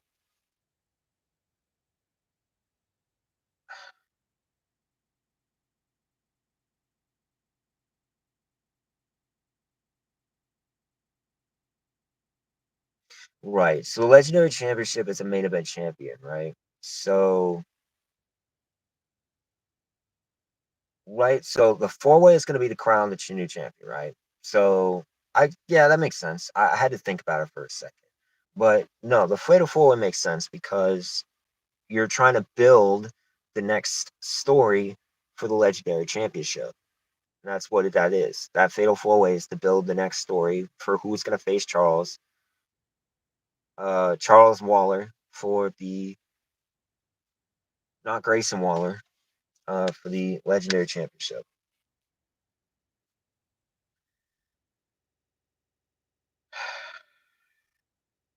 I'm almost done.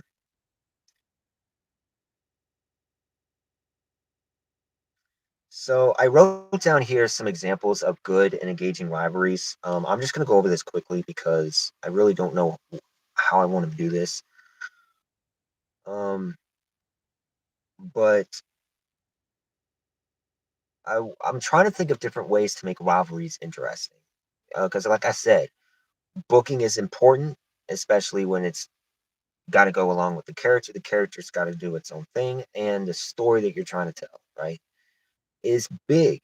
It's very important. So Nathan and Cam Black rivalry. I think their thing is moreover they've been feuding for years, right? But Nathan made his name known in FPW against Cam Black, and it speaks for itself. Like I said, he was that one guy that looked like he could beat Cam Black and beat him for his championship.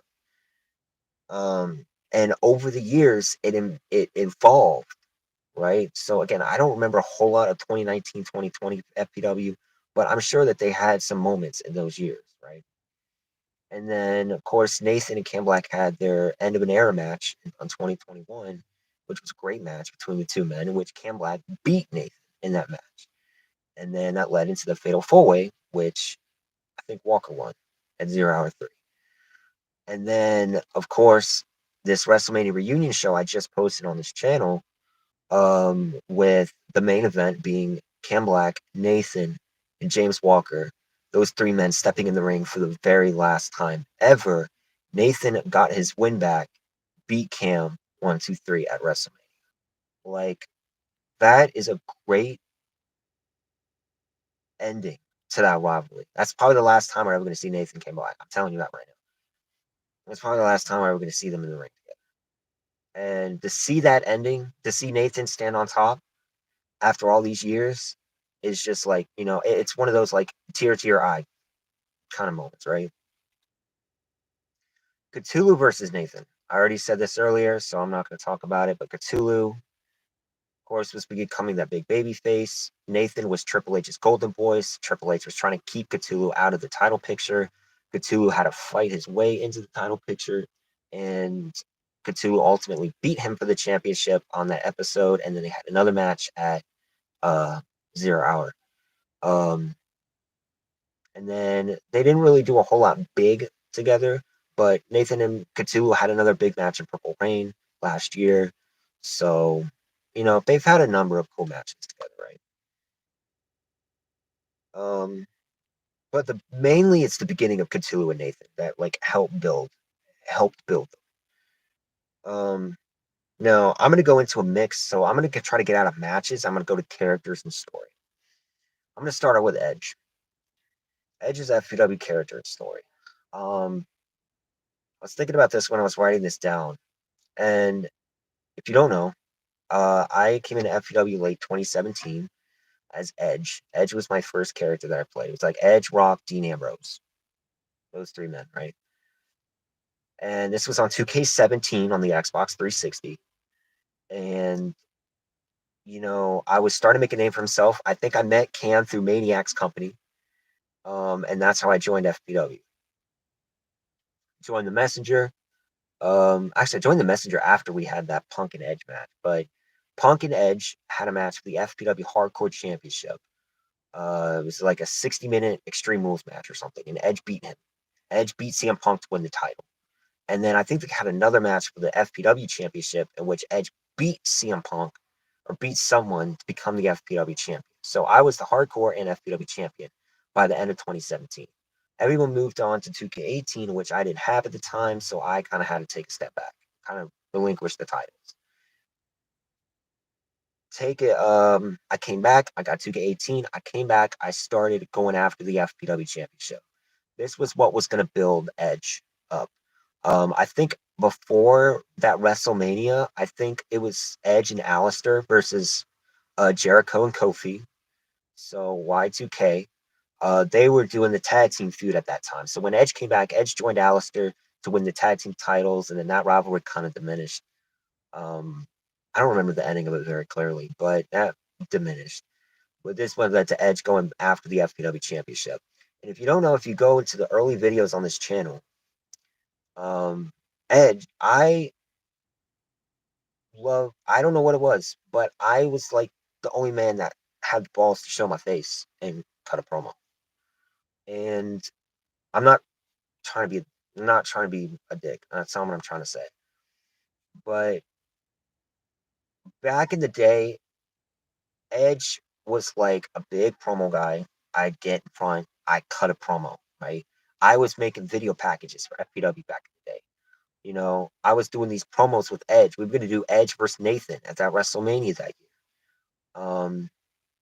for the FPW Championship inside Hell in a Cell, which didn't happen, unfortunately. But um, that was that.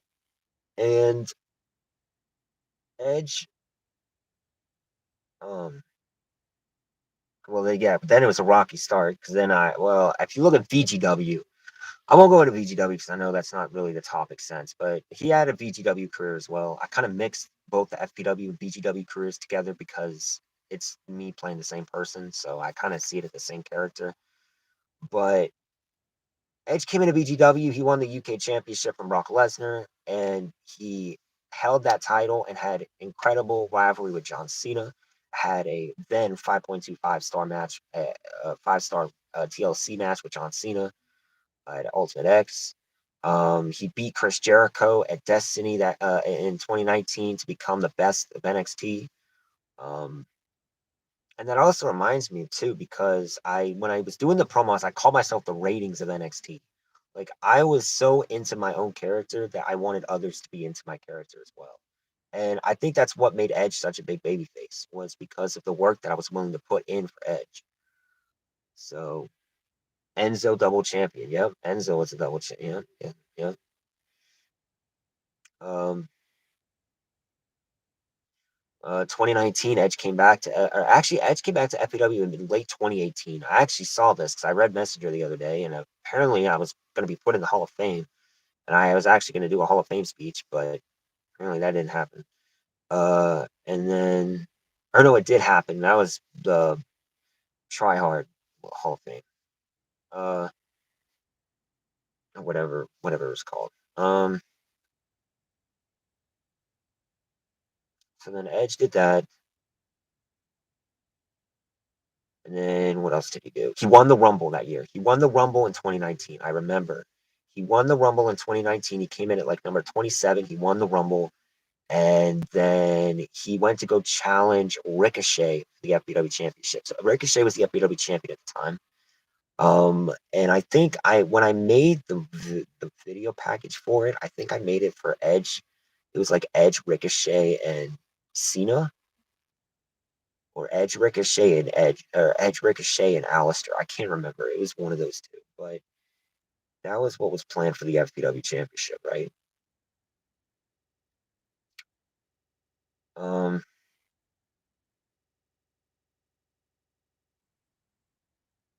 Alistair. Oh, it was Alistair. Well, I made a video package for it. That's why I just couldn't remember. But of course, as everything happens in March and April of 2019, I left FPW. But then again, that mainly the reason why was around that time I was in a pretty uh I was graduating high school, so there wasn't really much that I could do about that. Um, let's see.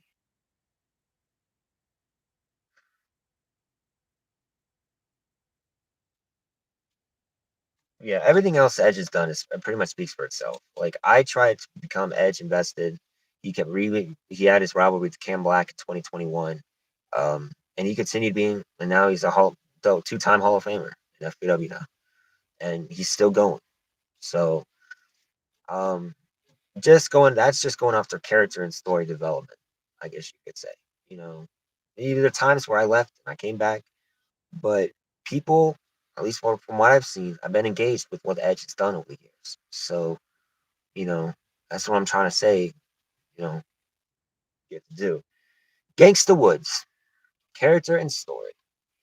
I don't even know how Gangsta Woods started because I wasn't around at the time, but it was early 2020, and I believe Gangsta Woods was like a full blown heel. He came out to It Was a Good Day by Ice Cube. Uh, he had the crazy gangsta he had a gangster talk in his promo. He was always talking shit, right? And he was a fun dude to watch. He really was.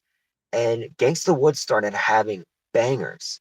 It was crazy. It just honestly for me it came out of nowhere. But I that's what made me so intrigued with the gangsta gimmick. Gangsta Woods had that that ladder match with Kofi Kingston in one of the craziest spots where I think Kofi landed on his fucking head on the apron on the outside and literally died. Um, like Gangsta Woods and Kofi Kingston had that huge rivalry. Gangsta Woods had some other rivalries with some other faces at that time. And then it was Gangsta Woods. It was early 2021. And I know Gangsta Woods and James Walker had a match. Gangsta Woods and James Walker had a match at that whatever the chamber pay-per-view is called. And they had a really fun match. I think it was like a 4.5, 0.75 or something like that. But it was a banger match. Gangsta Woods and James Walker tore the house down. And it was a fun match. It was a really fun match. And that led into 0 Hour because I know why. Because Walker turned on Kofi, and this is what was going to be Gangsta Woods' face turn. Gangsta Woods was going to get revenge for Kofi Kingston and attack James Walker. That's what it was. So that's what led to that match at that pay per view. And then Kofi Kingston then got his neck snapped by Cam Black backstage. We were going to pretend that Kofi died because Circle took a leave of absence from FPW at the time, and we were like, what do we do now? Kofi won the Rumble that year, so it was gonna be because James Walker and Cam Black was having that rivalry. James Walker, Cam Black, and Kofi Kingston could be the triple threat. Well, Kofi was gone. So Gangsta Woods stepped in and was like, I'm gonna do this for Kofi. So Gangsta Woods came into 0 Hour as Xavier Woods and faced off against James Walker on night one, which Woods was actually able to defeat Walker to add himself in that triple threat match. And then that led to that triple threat match between Walker, and Woods, which I think was given a 5 star. Like that match was great. I couldn't even commentate it, but I was watching it. I was enjoying the hell out of it. Again, there was a lot of moments in that match. I might do like a review about that match one day. And then ever since then, Gangsta Woods, I think won. I think that was when Purple Rain was introduced in FPW, and then it became its own thing. But Purple Rain, Woods won the title in Purple Rain, and then he brought the title to Purple Rain, and he was doing his own thing until he lost it to Edge.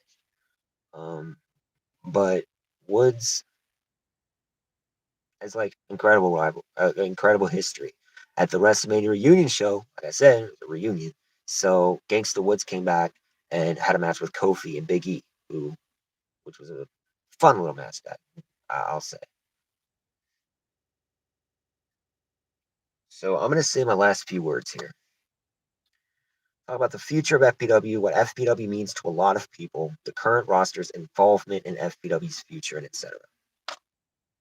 So I'm gonna bring up something that Cam messaged me.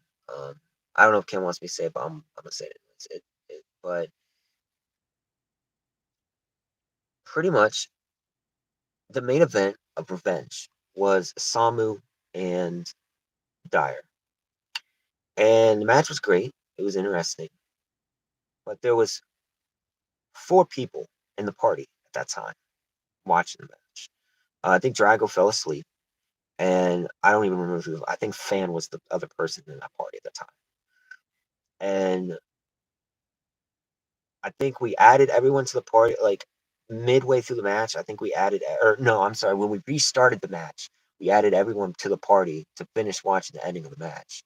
And Cam messaged me, and I remember I think Sengetsu and Angel joined, and he was like, "Now they joined."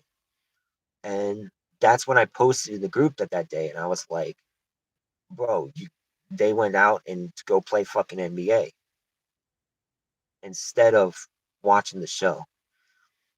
And I know people, if you know, you know, people in PCW argued about it.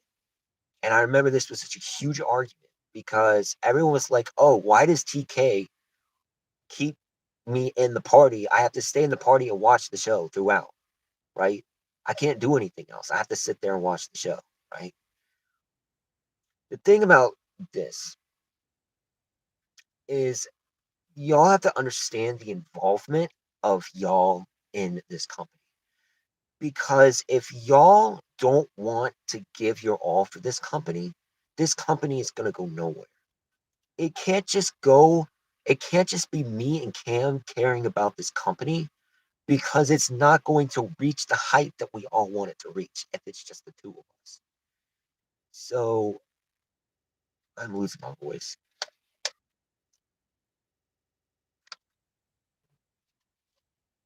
So,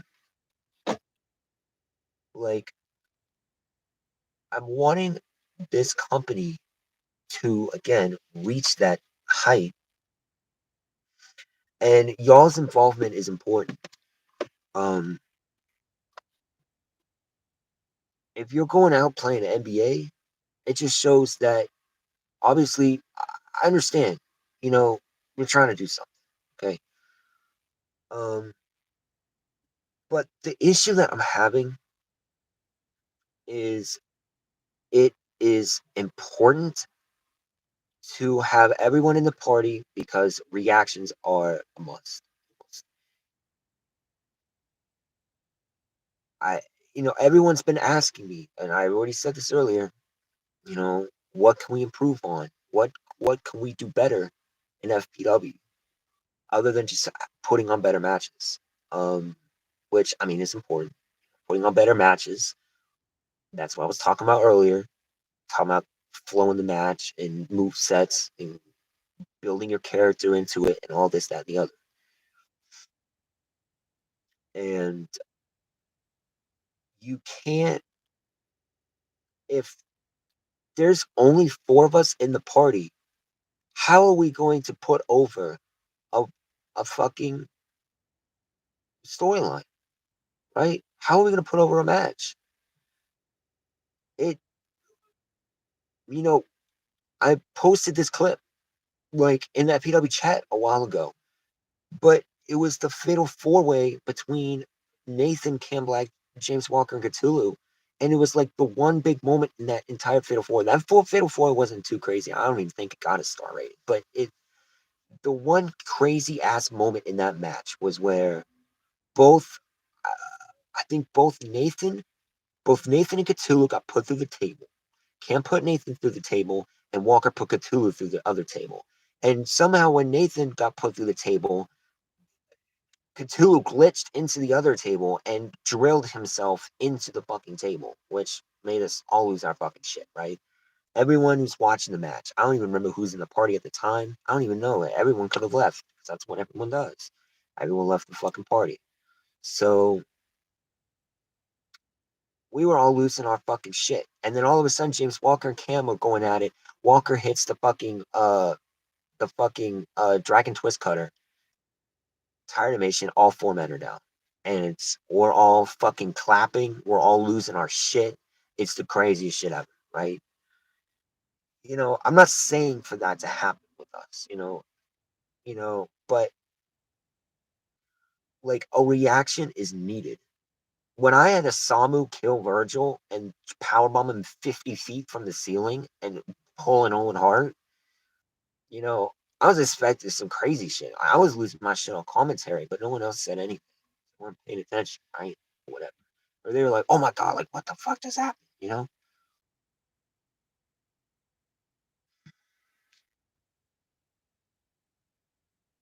Engage in the stream and party. I try to, but if it's 11 p.m. or midnight, I can't yell. I'm not saying to yell, right?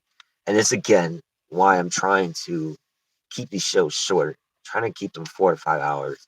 I know Revenge went long because of 2K23 servers, everything taking a shit, and yeah, that's really why that show went long. That show really wasn't long. If I edited all the dumb shit out, it wouldn't be that long. Um, but engagement is important because if if you're not engaged, it just shows you don't care. And I really don't want to go that way, right? If you're going out to play NBA, if you're going out to play fucking Madden, if you're going out even to play the game, if you're going out to play fucking Fortnite, if you're going out to in a different party just to fucking talk about shit, right? Instead of being in the party and putting, giving other people encouragement in FPW, right? I know Hayden Baker was saying I was like, he was so glad I was such an open minded person. You know, there's a lot of times where, Phantom and Show Off and Prince, they don't give a shit about anybody, right? They only care about this friend group, right? Because, like, that's only to them, that's only star quality that there is, right?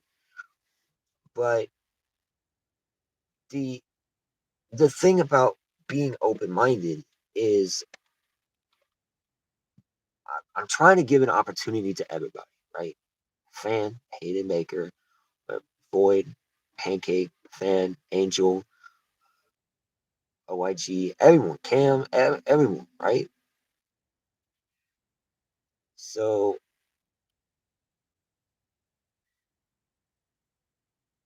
like, I'm just saying, I'm trying to cut the short. It's already 2 hours. Jesus Christ. The future of FPW depends on you guys, really. I'm already doing as much as I can for FPW. Cam's already doing as much as he can for FPW, but y'all got to do your part as well, right? Y'all got to engage when these shows happen. You know, when you know not pinpoint these matches. I understand. You got to go do you got to go do something, or your parents make you go do something. I understand that. I fully fucking understand that. But it shouldn't be everyone in the fucking party going doing errands because some people don't get excuses like that, right? So y'all are important. Y'all are important, and this is also going to help with character development and also help with y'all's confidence in being able to reach those heights, right? If you have just me and Cam, right, going like losing our shit over commentary, but no one else gives a shit, you're gonna think like, okay, what am I doing wrong? But if everyone in the party was engaged and gave a shit and wasn't just talking, I don't mind talking shit, but wasn't just talking shit all the fucking time. If you sat there and you engaged with the show, we wouldn't have a problem. We really wouldn't. That's that's the importance of it all. That's the importance of keeping confidence high for what you're doing and to be able to do those types of things.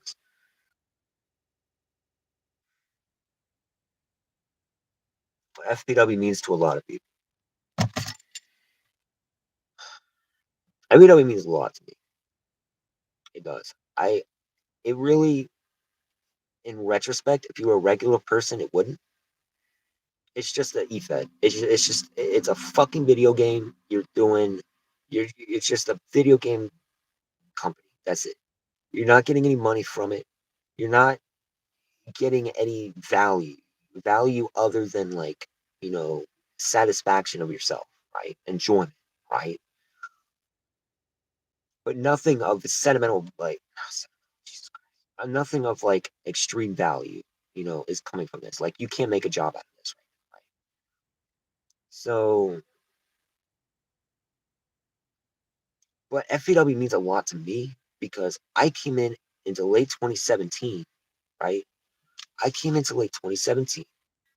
I was 16 at the time, and I was trying to get back in the 2K community, and I was making friends. I didn't make a whole lot of friends. I was not socialized very well at that time, right? Like, I had friends, but no, with the way I was grown up, I was always like kind of secluded. I was always kept very secluded. I wasn't allowed to go out and do whatever the fuck I want with my friends. I can't. I was never allowed to do that ever. So I'm gonna go ahead and start going home because we're almost done. Um. So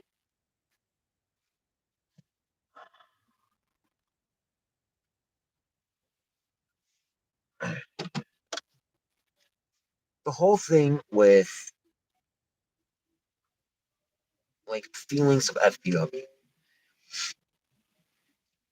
it means a lot to me, even though the many times that I have had it out with Cam. I've told Cam numerous times to kill himself. I've told numerous people to kill themselves, right? I have screenshots of some of the fights that we've had over the years and the stupid shit that we would all say, right? And but the thing that FPW, the positivity that FPW gave me is it gave me something to laugh about. In FPW in early 2018, I have never laughed that hard, ever. Like, well, not I wouldn't say ever, but like, I'm always by myself. There's not much I can do. I took enjoyment out of FPW, and that was my high, and that's why I started loving doing what I was. And over the years, as I got older, I tried to learn more about what I was doing. Instead of just caring about myself, which was what most of us were doing at the time, we just cared about ourselves, and we were just trying to make a name for ourselves. And you know, lost my train of thought. Trying to make a name for ourselves back then, instead of trying to put on a good match or doing this or doing that. I remember in God, go to 2018, and like, no offense, but like early Edge, Bullet Club Edge, if you know, like that Edge, still needed some work. Like, I was invested in the character. The story was interesting, and I at least I thought everyone else was invested in it. But the the story with Edge was that I wasn't really putting on crazy good matches. I had potential because what I did suck. I think that's the thing. I didn't suck ass. Like, I was actually pretty damn good, and I was actually able to entertain people. I'm an entertainer. I will always be an entertainer for the rest of my life. There is video footage of me being 4 years old and just acting up just to get a reaction out of people. This is what I do. I've been doing this my entire life of trying to entertain people. And legitimately, I think that's definitely why I've been so respected over the years. Even though the dumb shit that I've done, I've always been respected. But FPW has always been a fire of a heart. It's a best friend. Exactly. And the friends that you've made along the way. You know, I'm saying this next year. Um, Next year, I want to. Uh, I posted this on my Discord bio. I said that I want to go on a trip around the country and and pinpoint places that I could go to visit the friends that I've made over the past 6, 7 years.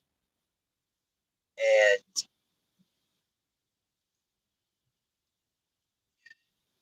like Drago, Cam, hell, if it's possible, Emily, you know, it's not planned out, but I'm just saying that the people that I've met along the way that I'm decent, good on terms, I would like to meet them. Go out to lunch, have some fucking fun, fuck around, do some shit. So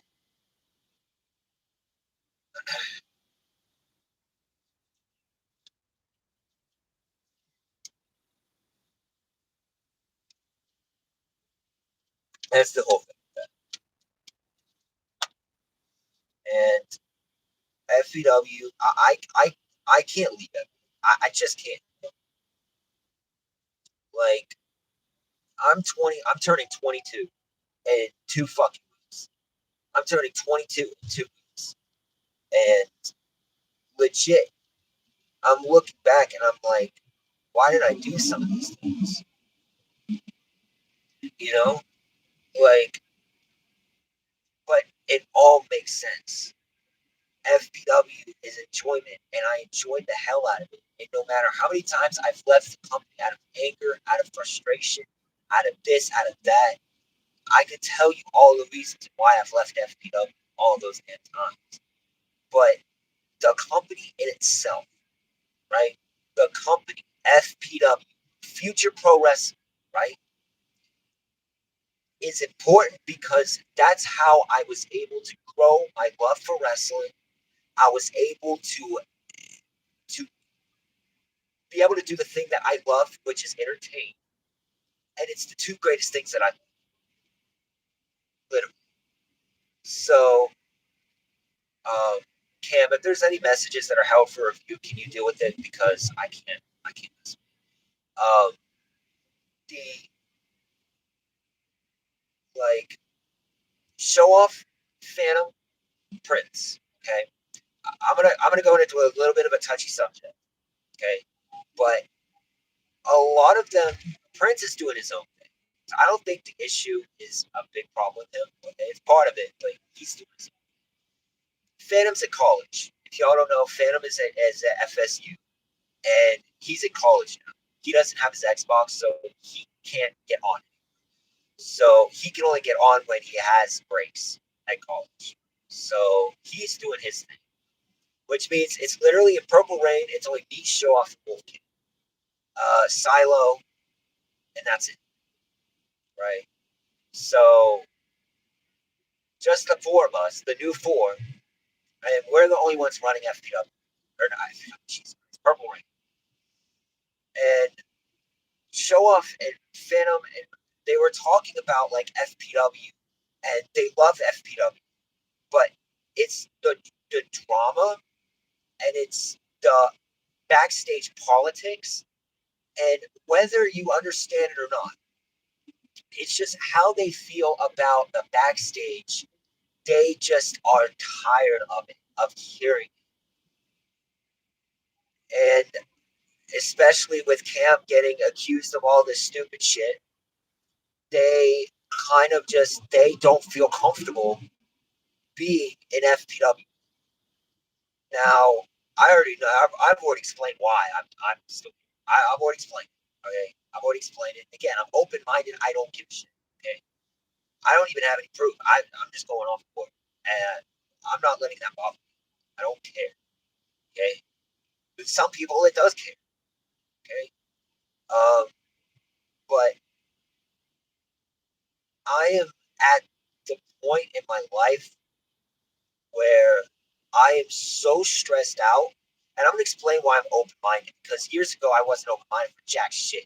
I wish I could show y'all proof. But the the bullshit, right? I go through a lot. I've been through so much shit. I've had to deal with so much shit. I've went through um, different phases in my life. I've had to deal with everything. And I put myself in those positions. And now this day, I'm having to worry about trying to find my own place. I'm trying to move out, I'm trying to find a car, I'm trying to get money. I don't have a hourly paid job. I don't have anything my life pretty much sucks right now. It really does. My life fucking sucks right now. There's nothing I can do about it though. I have to deal with it. I have to live through it, and I have to try to move on from it. But this is why I'm so open minded, because if I sit here and worry about everything that happens in FPW, in EPW, and on Xbox in general, I'm gonna fucking lose my mind, and I can't afford it. Right? That's why I just tend to stay away, and I just tend to be neutral. I tend to just try to help, and if they need my help, I try to be as positive as I can nowadays. Yes, I go negative. I get pretty pissed off sometimes. That's true. I get pissed off. Sometimes I get on. Sometimes I don't get on Xbox because I'm afraid I'm gonna get pissed. I'm just not in a good mood. That happens to happen, and it happens. Um, but nonetheless, FPW, VGW is my home. FPW is my home, and I think the two of them are most important things that really happened to me in my childhood. I'm not saying that I'm going to be doing FPW when I'm 30, 40 years old. That's not what I'm saying. I don't know what the future holds. None of us knows what the future holds whatsoever. But I can say that right now, while I'm doing FPW, while I'm enjoying FPW, doing what I do, I can, you know, go and be able to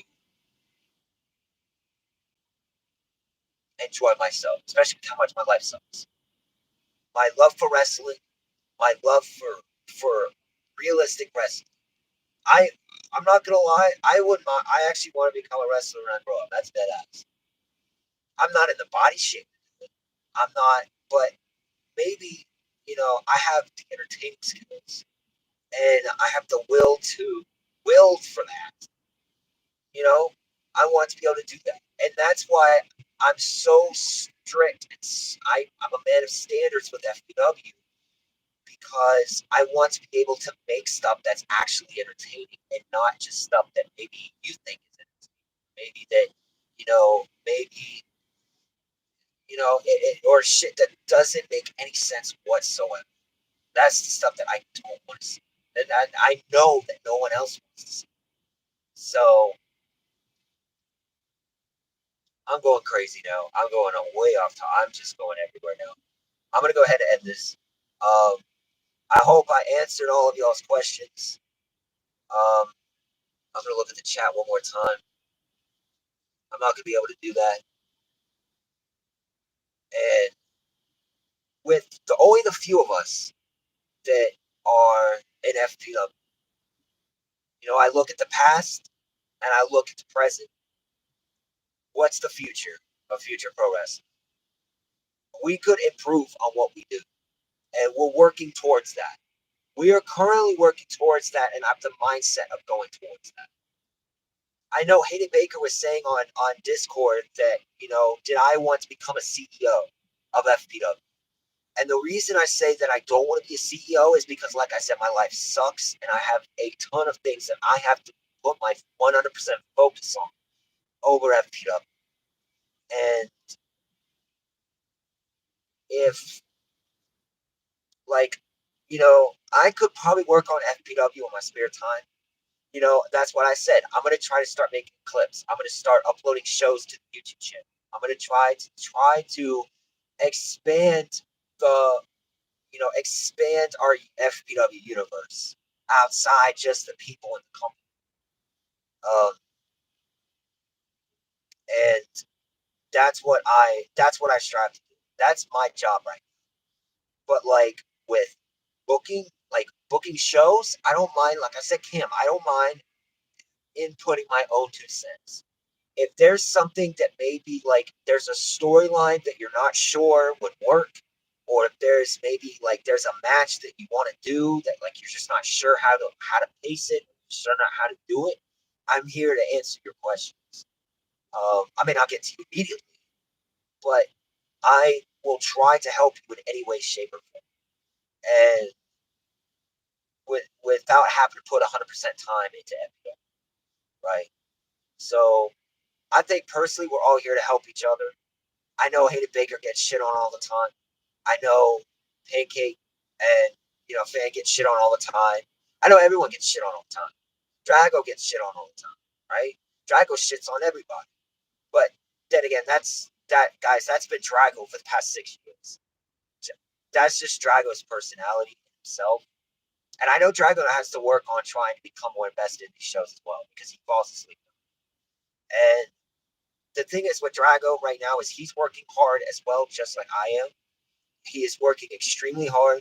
He has a full-time job. He has to deal with his family, and that's a lot of stuff to do. So he's I think Xbox is more of an outing for him, but I don't know. I'll try to talk to him about it. I don't even know if he's on this stream or not, but um, that's that. If you want a summary, pretty much just engage with the product that FPW is doing. Try to care. Try to put the work into. If you're looking to make better of what you're doing, work on your character, understand your character, understand your move set. Try to mix up your move set to try to make sense. The one thing I said in the last video, I'm going to say this real quick. The last thing I said in the video was that I don't understand nobody's moves.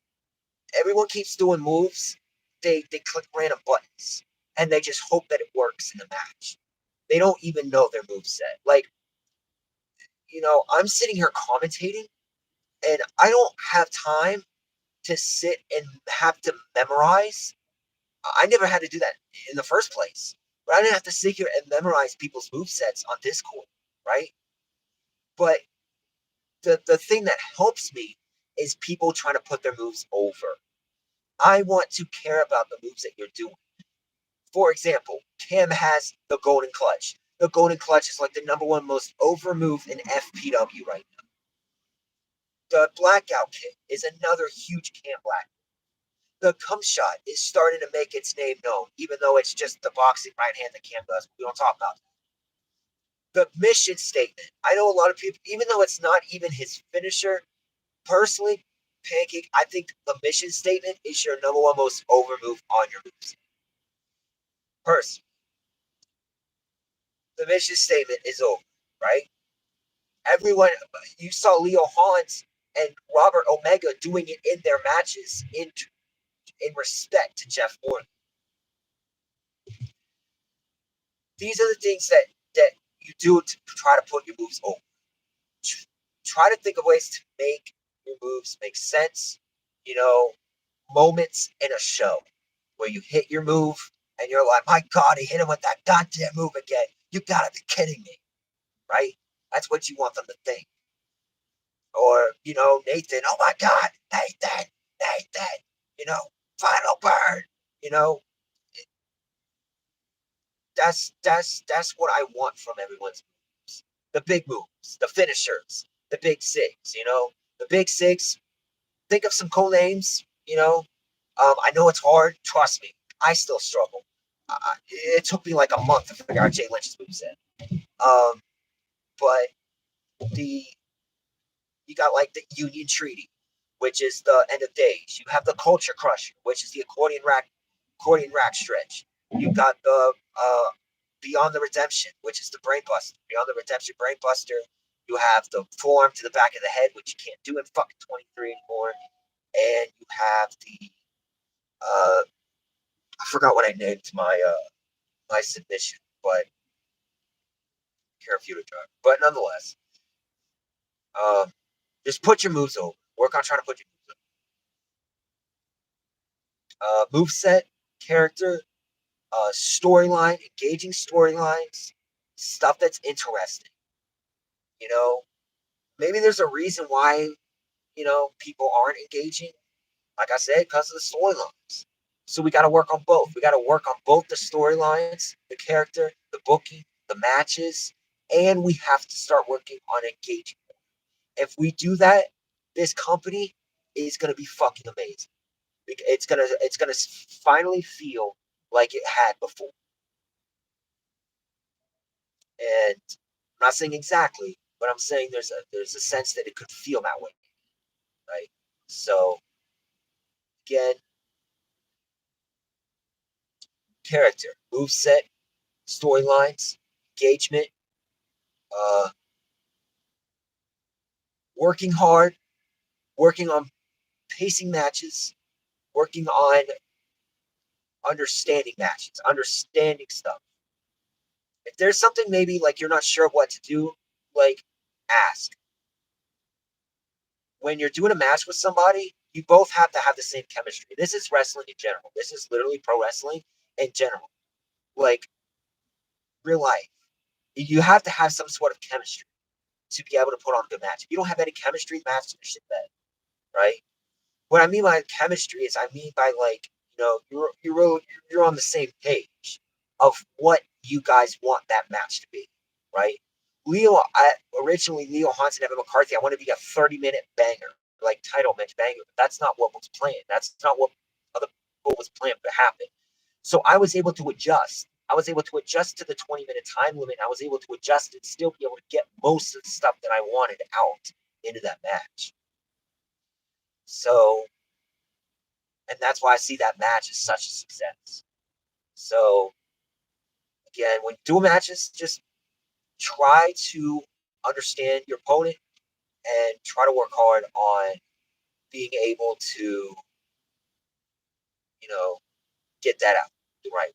I know it's difficult. I understand. It took me years, man. It's difficult. It's hard. Um, but like that's why I was gonna talk to Evan McCarthy about that big match, especially with your big matches, you guys. Especially with your big matches.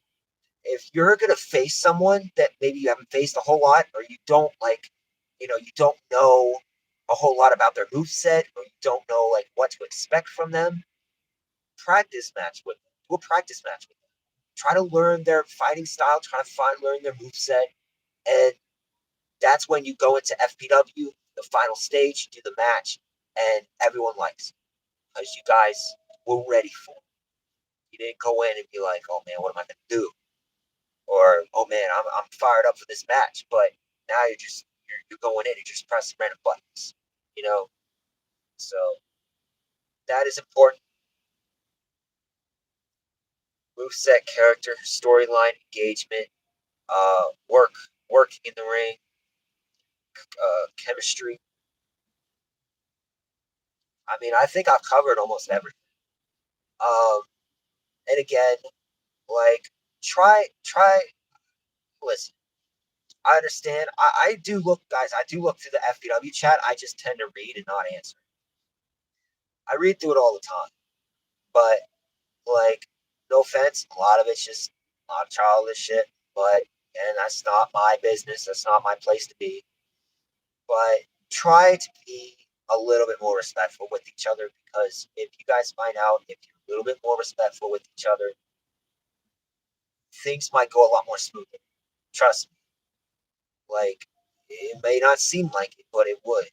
And I think with that, if someone says something that pisses you off, or someone says something that, like, just doesn't set you right, just ignore it. Or, I'm not saying do exactly what I do and don't fucking say anything unless you feel like it, right? I'm just saying, like, if someone pisses you some off, say it, but don't continue.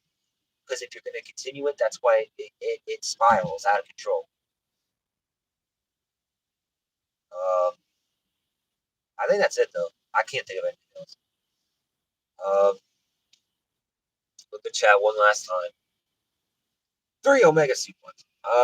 Jay Lynch go to clutch crossface. Yep, Jay Lynch. Well, yeah, the Jay Lynch go to clutch crossface. 5 minutes. Did my life shut off? Oh hell, he did not just shut off. I forgot that's a dead spot. Oh fuck's sake. Am I live? Am I still live? Type in the chat if I'm still live. I don't know what it did with my last one. I really hope it just didn't just fucking leave it. I am okay. Um, hopefully I'm not lagging or anything because it just reset my timer. Just yeah, go to Clutch Crossface by Jay Lynch. Is big because he can't black in less than 5 minutes. That was another big character fighting thing. Honestly, I feel like that's what's helping Jay Lynch right now is because he beat Cam Black in less than 5 minutes. No one's ever done that, which is technically revenge from 2019. We don't talk, but I'm trying to build Jay Lynch's character. I'm trying to build Jay Hop's character. I'm trying to build Leo Haunts' character, and these are customs, guys. I sucked at making customs. I made Eric fucking McIntyre, which was Drew McIntyre's fucking cousin, man. I made Argus, who nobody remembers. He was in the Royal Rumble in 2021, and no one fucking remembered. He was just a light chocolate Keith Lee. That's literally all it was. Fucking uh, Will Grayson, which didn't even come into a company, but it was a creation that I made that had potential but didn't go anywhere. Fucking I mean, Kraken and Kennedy O'Connor quickly died off. I mean, yeah, I was trying to push them, but I wasn't getting to where I wanted with them, so they kind of just died off. Um, yeah, that it's not, it's hard. I understand, but try to think of different ways. Try to think of interesting ways to make your character mean something. Thankfully, Cam was respectful and was able to put me over as Jay Lynch. Thankful for him. He put me over in less than 5 minutes, and I appreciate that. He helped make Jay Lynch's name. So, what else? Did it reset my chat? Why is there a VGW? Show off showing with support? Hey, what the? Oh, shit. I didn't.